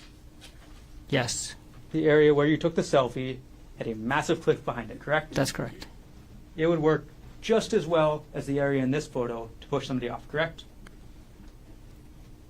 It would work just as well to push somebody off. What do you, like, I don't understand the question. Well, somebody would be just as dead if they fell off this part or if they fell off the part where you guys ended up. Absolutely.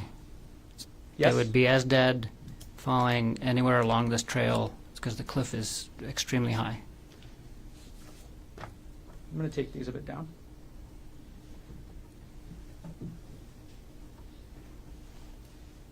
Before we get to the final parts of the trail, you testified this morning, and you said, please do correct me if I'm wrong here, that you were not sexually demanding of Ariel. Is that correct?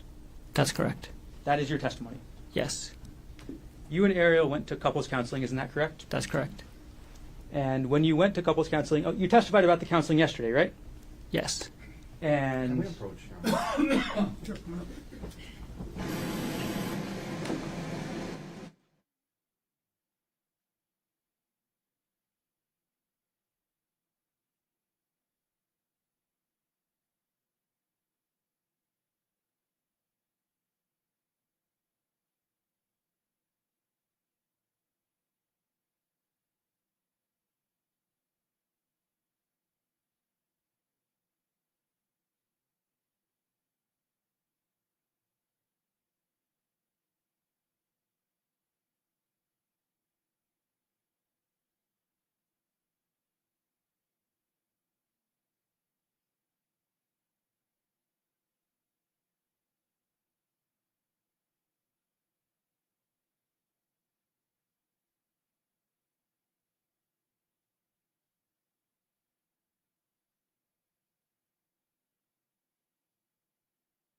Konig, just to clarify one more time, you testified this morning that you were not sexually demanding towards Ariel. Is that correct?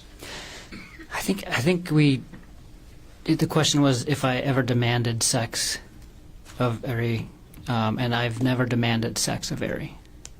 So you never demanded it, right? That's right.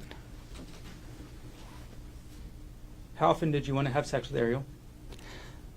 There was no specific number of times. It was up to every other day, right? Was what up to every other day? You wanted to have sex with Ariel and of an amount up to every other day. Isn't that correct?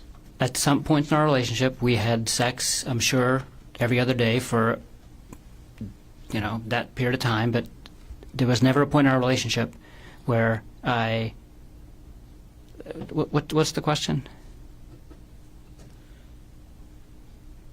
So, in December 2024, Okay. after you confronted Ariel about this relationship, you Yes. still wanted to have sex with her every other day. That is correct? not true. We had sex for a portion of December, and it was not every other day, and I never demanded to have sex with her every other day in December or at any point in time in our relationship. And after December 24th, she did not have sex with you again, correct? After December 24th, we did not have sex again. And you testified yesterday that you went to couples counseling, correct? That's correct. And you testified that there were other issues, right? That's right. And one of those issues was an intimacy issue, correct? That's correct. Okay. And the couples therapist you saw, at least one of them was named Gemma Cannon, correct? That's right. And she had a meeting with you in December 2024, right? She met with both of us on December 27th. December 27th. So this is the same day as you've had this continued fight with Ariel, right?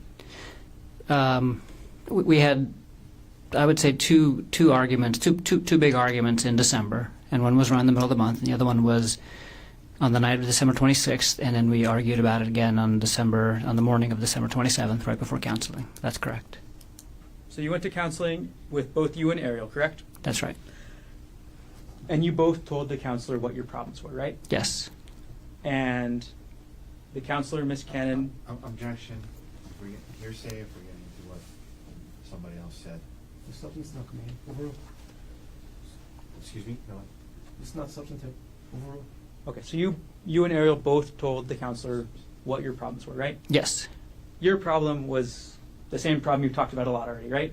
The Yeah, emotional affair. The main issue that I wanted to address was the aftermath of the emotional affair, which included a lot of different issues in our relationship. It wasn't just one thing. It was a big kind of... It was a... And Ariel also stated what her problems were, right? That's right. And the counselor listened to both of you and came up with a plan. That's right? That's right. And the counselor's plan was to deal with the intimacy issues first, correct? The counselor's plan was to deal with the issues that Ariel brought up first. Yes. That was the intimacy issues? Yeah, part of it. And then she would deal with the affair afterwards, right?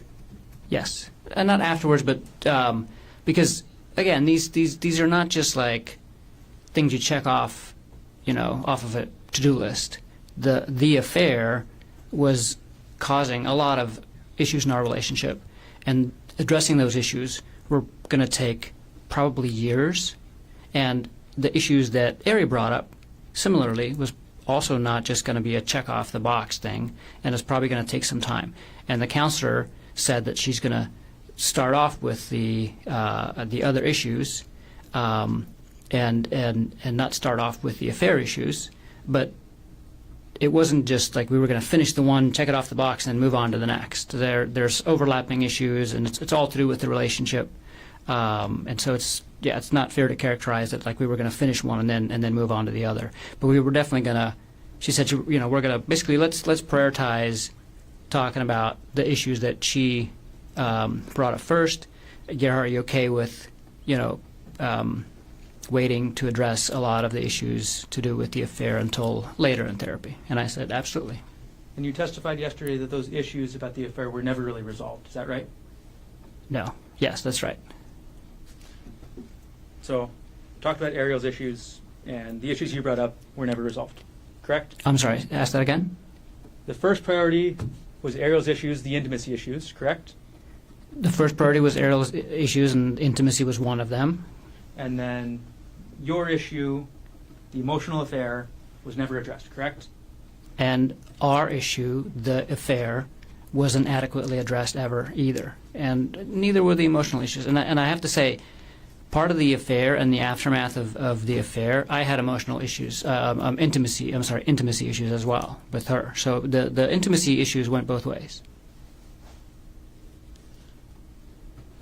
And when we... Just I'm going to ask my next question. Go ahead, sorry.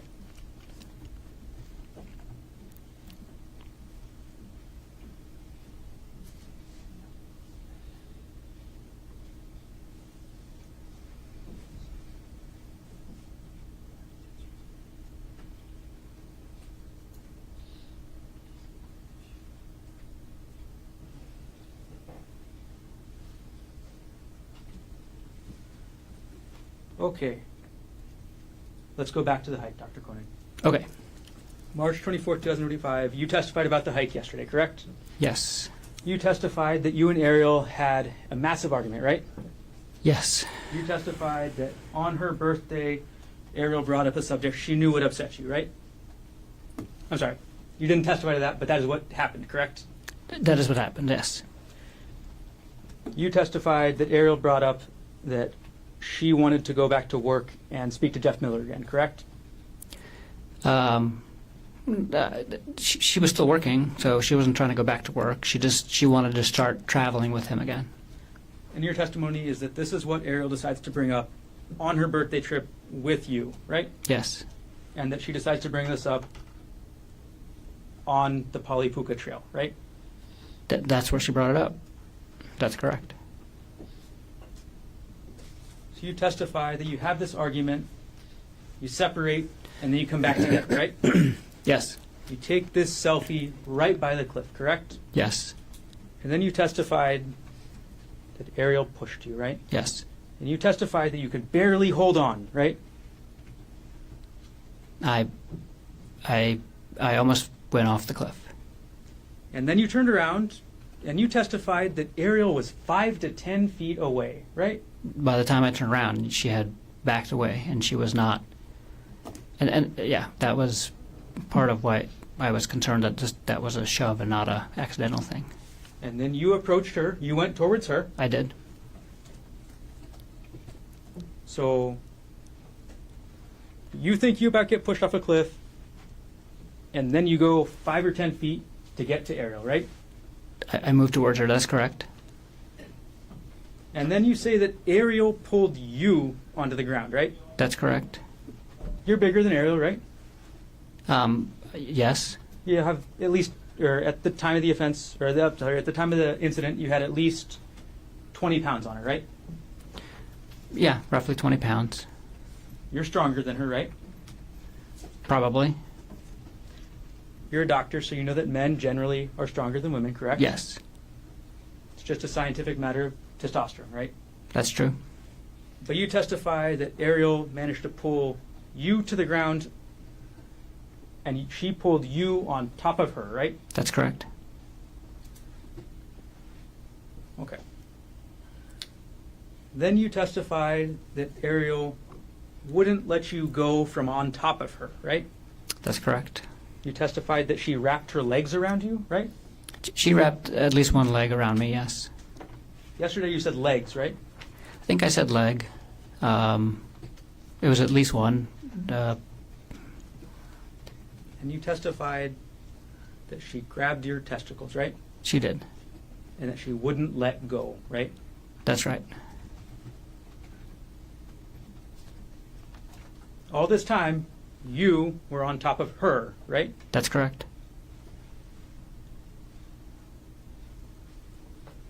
And then you testified that Ariel took that rock. I'm going to grab Exhibit 2 right now.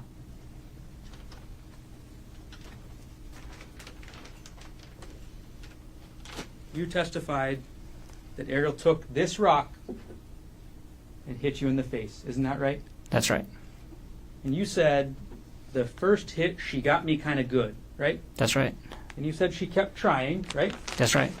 And you testified you tried to start blocking it, right? Yes.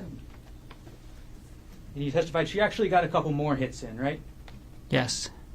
So, but you don't know how many hits, right? No. One good hit to the side of your face, correct? That's right.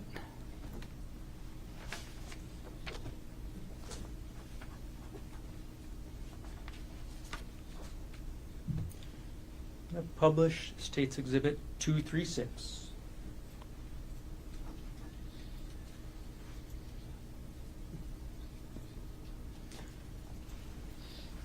This is a photo of you from March 24th, 2025, correct? That's right. This is immediately after the police arrested you, right? That's right. This is the closest photo of you after Ariel hit you with this rock, right? That's right. Publish alongside State's Exhibit 1.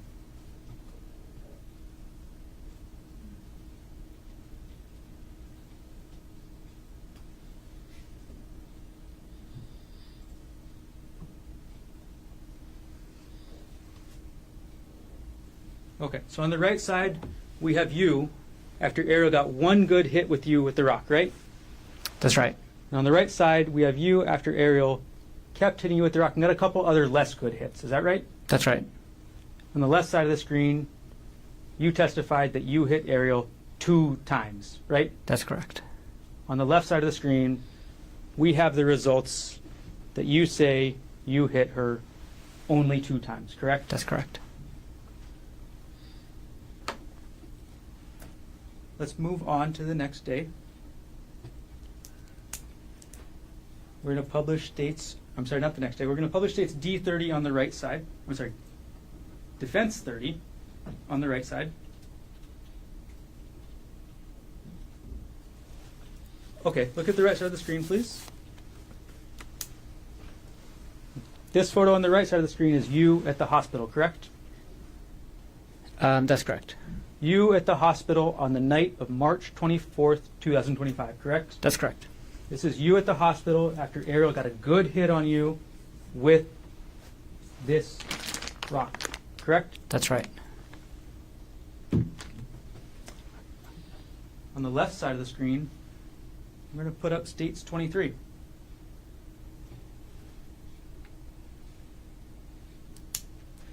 This is Ariel at the hospital, correct? That's right. This is Ariel at the hospital after your 2 hits, correct? That's right.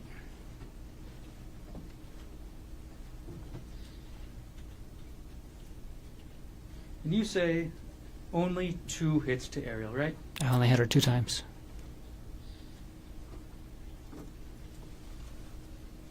This is the front of Ariel's face after those 2 hits, right? Yes. Which exhibit? States 22. Thank you. Put up States 27. This is Ariel's hand after those. This is Ariel's hand after those 2 hits, right? Yes. And lastly, we'll put up on the left side States 1, 2, 8.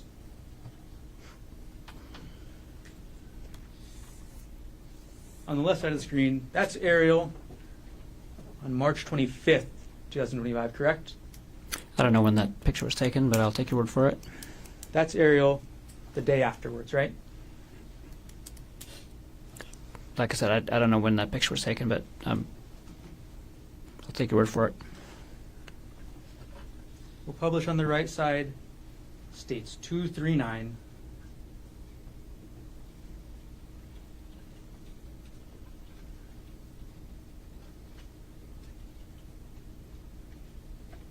We'll flip it upside correctly. And this is you, again, correct? Yes.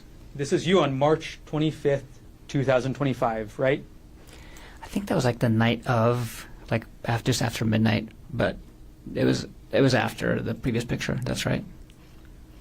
This is you one day after Ariel hit you really good with this rock, isn't it? That's right.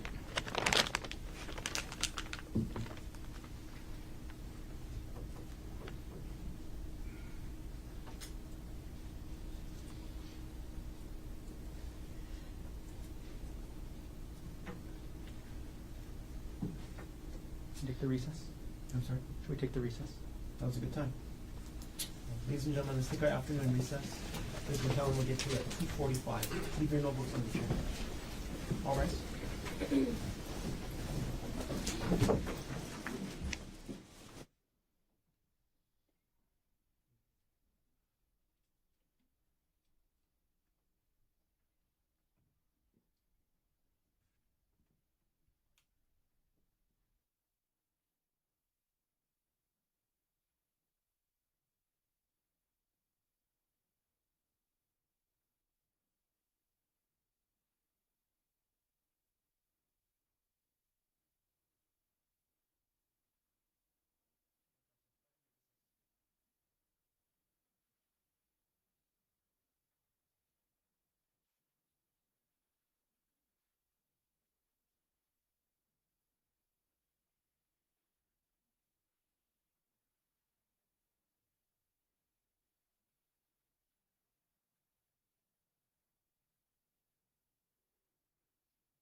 1CPC-25-373. Dr. Konig is present in court on the stand and still under oath. All full counsel of record are present. All jurors are back in the courtroom. Mr. Barnes, can you continue? I have no further questions. Mr. Otake, can you read that right? Yes. Okay, Gerhardt, I'm going to just try to jam through this. I know it's been a long day. You were asked about going into detective mode. Why did you go into detective mode when you saw these things and learned about what Ariel had been doing or communicating, the way she was communicating with Mr. Miller? Why did you go into detective mode? I just needed to find out details about the relationship. Okay. For you, it was something you were searching for information. She was obviously deleting things and trying to hide things, and I just wanted to understand what was going on, really. The extent of the Yes. relationship. You were asked about the text messages from 12/1 that started, and that was a Sunday. Remember that? That's right. And you were asked about, well, it would say good morning, and then it went on throughout the day, Christmas lights, what you doing, all day long until good night. And you were asked that, there was nothing sexual in there. Were you still concerned that on a Sunday your wife was communicating with another man all day long? Yeah. Objection leading. Yes. Even though there Move wasn't, to strike the last answer. Granted, now sounds to stricken. did the text messages still concern you, even though the word sexual wasn't in there? Yes. Sustained. And move to strike the last answer. Granted. Were you concerned by the text messages on that Sunday between your wife and another man? Same objection. Sustained. That's leading. How did you feel about the text messages on that Sunday between your wife and another man? I was very worried.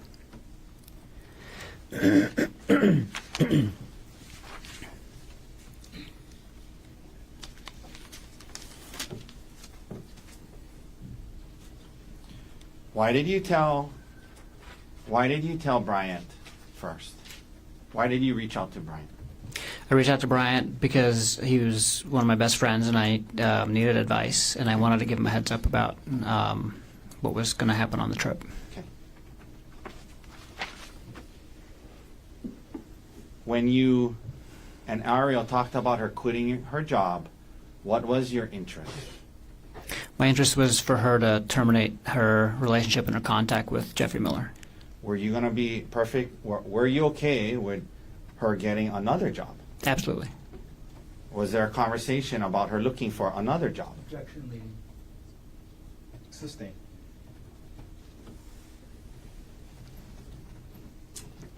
Did you and Ariel talk about what would happen if she quit her current job? Yes. And what did you guys discuss? She was going to look for another job. Okay.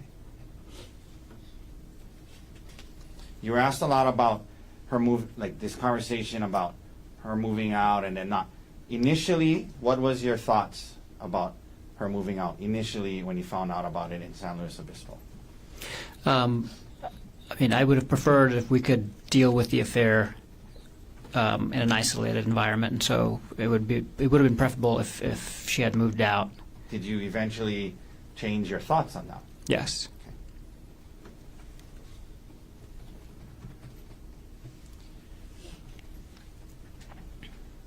You were asked about monitoring her communications.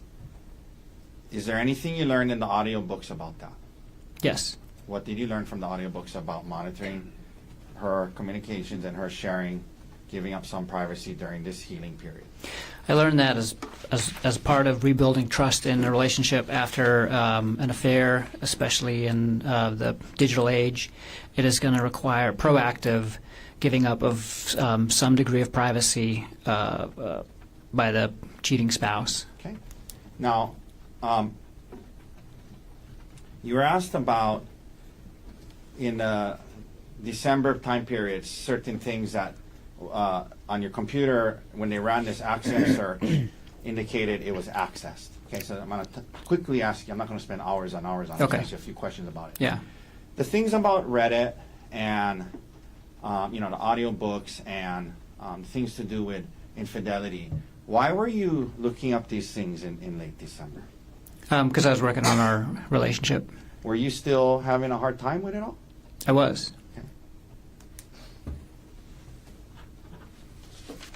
You know, I asked Detective Inuma about how the search warrant, the computer search only pulled the terms, the relevant terms, and your name wasn't on there. Do you believe, like during this time period, you were also looking at your own financial? I most certainly was. Objection beyond the scope and expertise. Do you believe you were also looking at your own financials at the time? Yes, I most Okay. certainly were. But you heard Detective Inuma say that search only pulled the ones with her name, yeah? Yes, I heard that.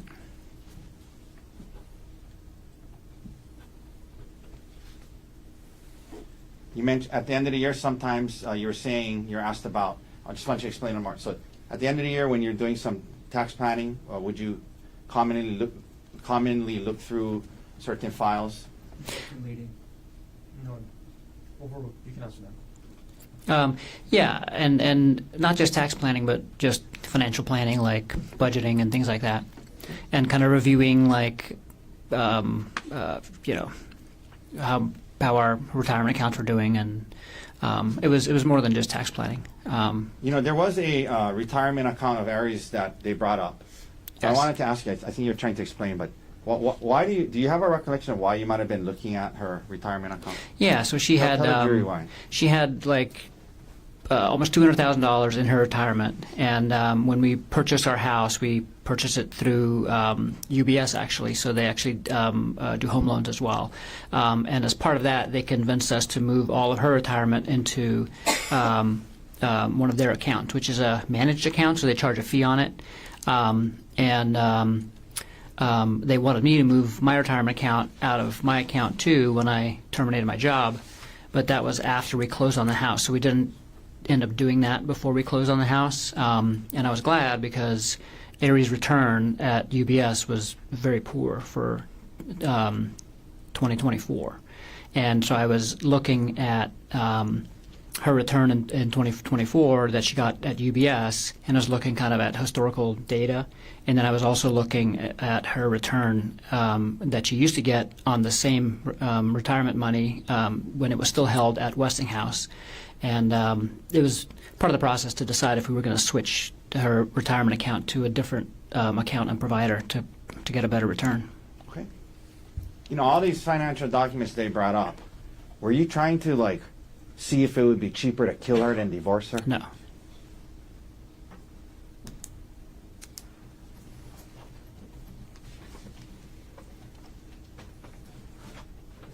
You mentioned Darvo and what that meant. Why did that term resonate with you? Oh, because so it felt like she was deflecting and then also blaming me for now the affair, and then also bringing up other things. And one of the threads that I read in Reddit talked about that idea, and then it used that acronym, and so then I was like, oh. What is this? So I looked up the acronym, and that's what it was. And so then I searched that acronym on Reddit to kind of get more information about people dealing with that specific issue. You were asked about the 2018 Word document about the 2018 taxes and about the child support and alimony. Well, we talked about this the other day, so just really quickly, what other information was on there? Oh, everything to do with our taxes. So, yeah, I don't know if you want to go into specifics, but... So it wasn't just alimony and child support. That's right.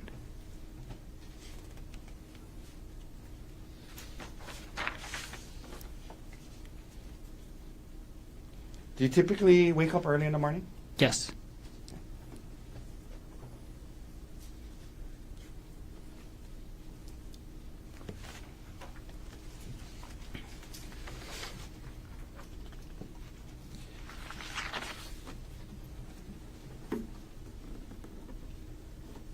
You talked about this the other day, but after looking at the Palipuka on the website, what again?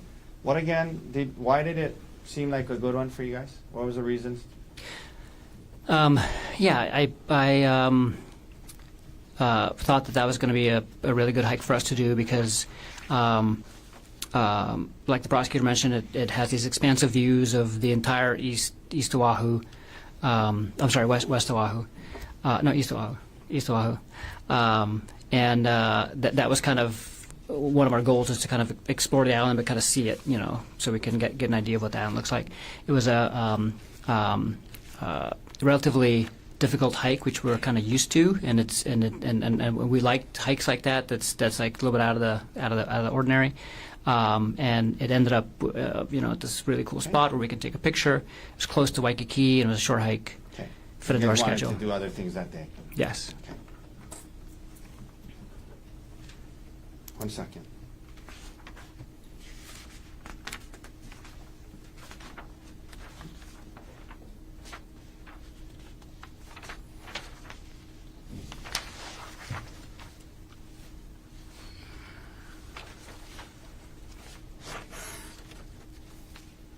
Now, you were asked about whether or not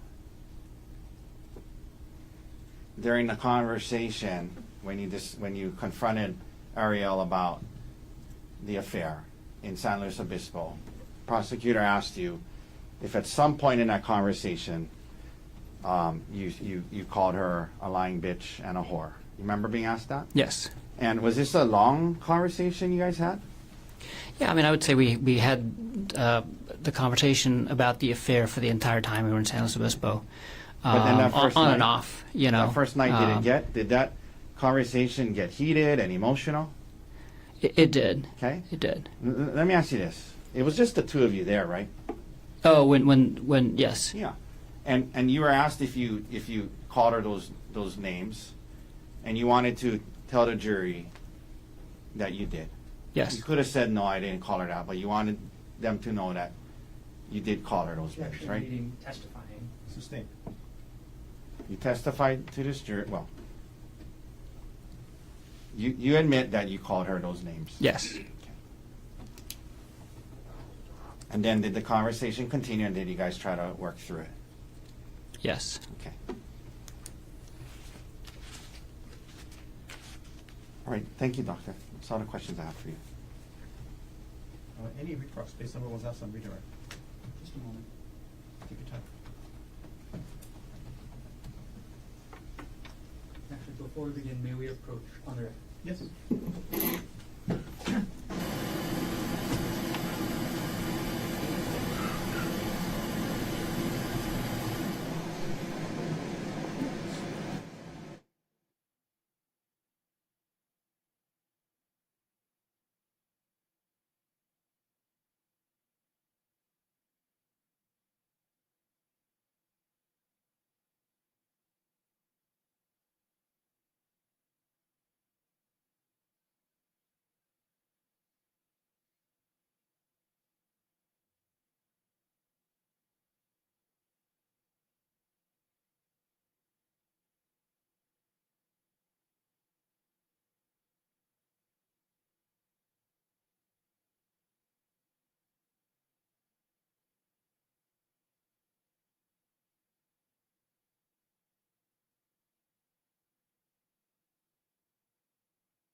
Dr. Konig, we're going to keep this very limited. going to go through two situations. Situation one, if Ari divorces you, you're likely going to be paying child support, correct? Yes. And you know from your last marriage, that's very expensive, right? It's not that expensive, but You paid almost $30,000 a year in 2018, correct? it's not a reason why I wouldn't divorce her if we had a good reason for it. Is all I'm saying. If Ariel divorces you, if she divorces you, you're likely the one that's going to be paying child support. That's correct? If we ended up getting a divorce, I would be paying child support. Correct. If Ariel ends up divorcing you, you don't get anything from her life insurance, correct? If Ariel, if we get divorced, neither one of us gets either one of our life insurances. Ariel divorces you, you don't get any of her retirement accounts, correct? If we get divorced, well, that's not true. No. If we get divorced, Ariel might get some of my retirement account because my retirement account is much bigger than hers. The question was, if Ariel divorces you, you do not get her retirement account, correct? That's this is a question of law. It's not that's overruled. I know the retirement accounts are going to be. I know that retirement account division is part of divorce, and I know that there's a lot of things that go into that calculation.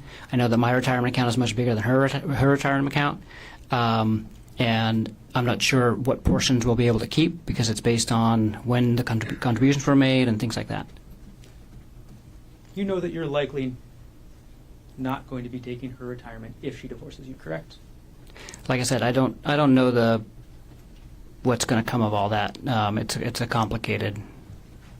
It's much more complicated than the life insurance issue, for example. And you know that if Ari divorces you, a likely outcome would be 50-50 custody, correct? It depends on the circumstances of the divorce. You knew before March 24, 2025 that if Ariel divorced you, 50-50 custody is generally standard, correct? Yes, absolutely, and that's what I would have been advocating for. Second scenario, if Ari dies, you don't pay any child support, correct? If Ari died when? If Ariel Konig dies, you're not going to be paying her any child support, correct? If Ari dies, and yes, I would not be paying. Yes, I would not be paying a dead person child support. Yes. If Ariel dies, you get the $250,000 life insurance policy she took out, correct? Yes. That your suggestion, correct? Not my suggestion to take out the life insurance policy. It was a joint decision. If Ariel dies, you get $250,000 from her retirement, correct? Yes. As the sole beneficiary, correct? Yes. If Ariel dies, you get full custody of the kids, right? If Ariel dies, I'm the only parent left. Yes. No further questions.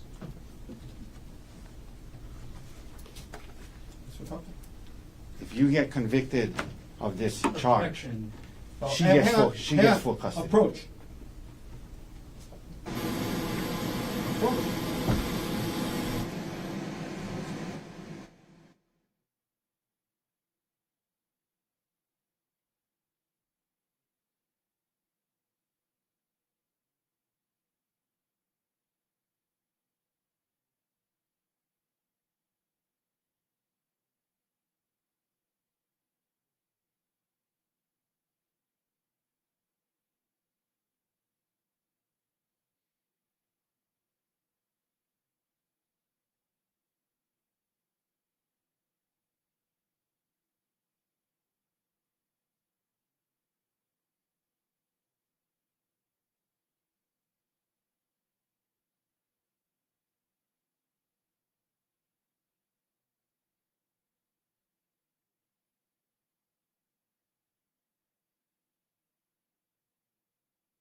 You were asked about custody. Yes. You love your boys? Yes. More than I can describe. Excuse me? More than words can describe. Do you want to fight Ariel for 50-50 custody in the divorce? Absolutely. Okay. You were asked about how if she died, you would have got $250,000. How much money would Ariel have gotten if you died? Over $2 million, including the life insurance and the retirement. Let's talk about that. How much life insurance did you take out on your life for her? $1.5 million. And that was in this January to March time period? Yes. During that time period, you decided to take out $1.5 million of life insurance on your life for her, right? Yes. You had more retirement than her? Yes. And if you died, that would go to her. Yes.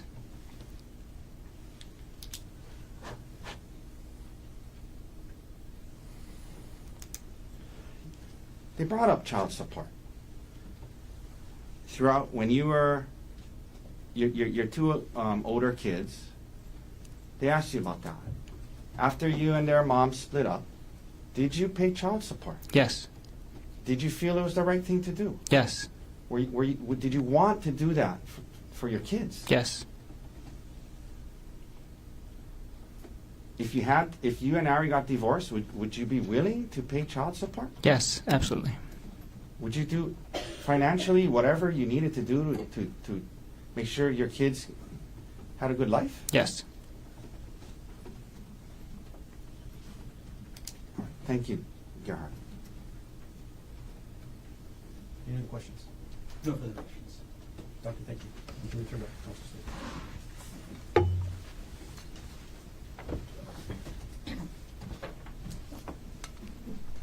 Mr. Otake, does the defense wish to present any other evidence? Can we approach? Sure, come on up.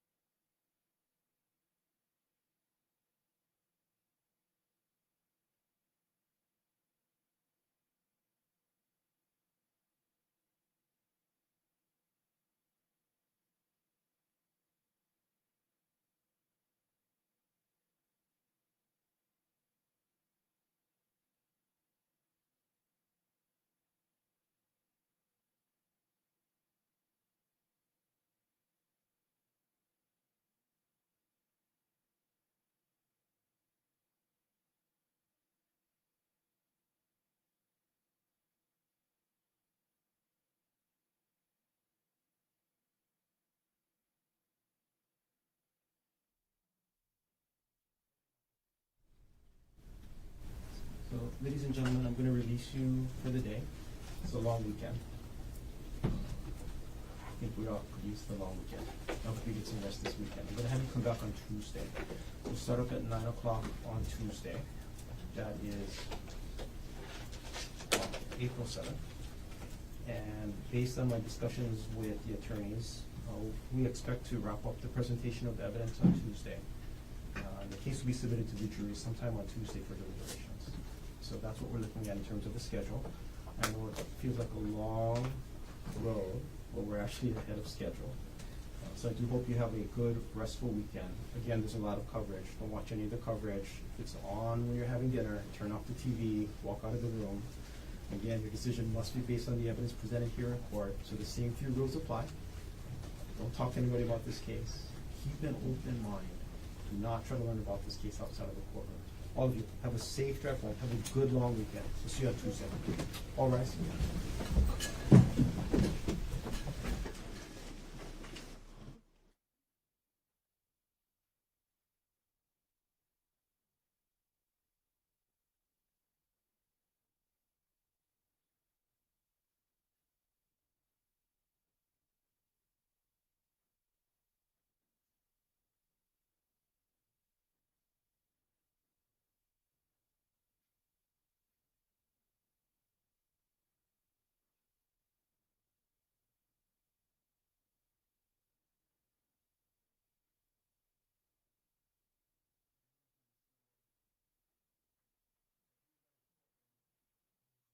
So I have one question.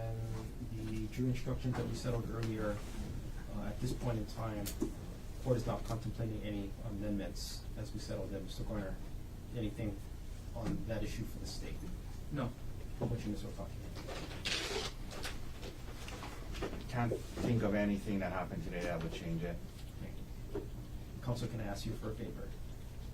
Because I know you're living this case. If there is something we need to revisit, can you let me know first thing Monday morning? So it doesn't delay any of our proceedings on Tuesday. Yes, absolutely, Your Honor. Mr. Garner, anything else you want to take up on record before we adjourn for the week? I may want to revisit the tailoring issue I made in terms of closing argument. You want to take that up now? Sure. I mean, the cases I'm aware of so far are Walsh and Walsh is the new one, right? Walsh is the most recent one, and that involved the prosecution essentially arguing in closing argument that the defendant can't be trusted because they've sat through and locked the entire trial. I understand that is not allowed. I It's understand. contrary to the instructions, right? Yes. That being said, the defendant in this case did testify to some very specific legal terms, especially regarding EMED, which I do want to be able to comment on. Just to be clear, I mean, our position is EMED should not be given, and we're telling the jury it did not apply. And when he said that, yeah, I was in a severe emotional state, he was talking about after the fact, not when he did what he did. I asked him, how did you feel immediately after this? He said, I was in a severe emotional state.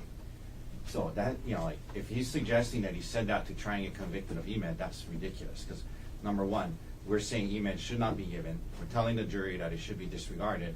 And number three, the comments he made about being in that state was after the fact. Obviously, for EMED to apply, you have to be in that state during the incident. So, And that's the only tailoring argument that you're considering, Mr. Garner? Like you say, make it sound like I should be considering more, but that's the only one on my mind at the moment. I'm not suggesting you should be considering more, but because my general inclination is to keep it out at this point in time. And then so I wanted to know if you had more, because I will go back in and I will reread Walsh and anything else connected with tailoring to see if it changes my initial inclination, but that's what it is right now. Understood. Thank you for sharing. And just to get into that a little further, number one, nothing in the evidence had to do with EMED or the standard for it, right? So it's not like he would have heard that throughout the trial, okay? Hypothetically speaking, if there ever was something to do with that, arguably someone in that position would have learned about that through his attorney. So now you're getting into attorney-client privileged communications. Well, that's not true, because we were all here when we settled jury instructions and we had a long discussion about State versus Perez and State versus Moore. But again, my inclination is to not allow the Taylor argument. If we need to take it up, but I'm happy to make a record. Well, I respectfully, when you say that's not true, I'm not going to get into my communications with him, obviously. But obviously, any attorney who does this work would have had discussions about it before settling jury instructions. So I understand when you say that's not true, what you're saying is he could have also learned it from other places. But here in open court, when we settled jury instructions, I'm pretty sure Dr. Konig was here. I understand that. I'm just suggesting when you start getting into what a person may or may not know legally, you're getting into communications with their attorney, regardless of if the same subject matter was discussed later. Mr. Okaki, anything you want to take up before we adjourn? I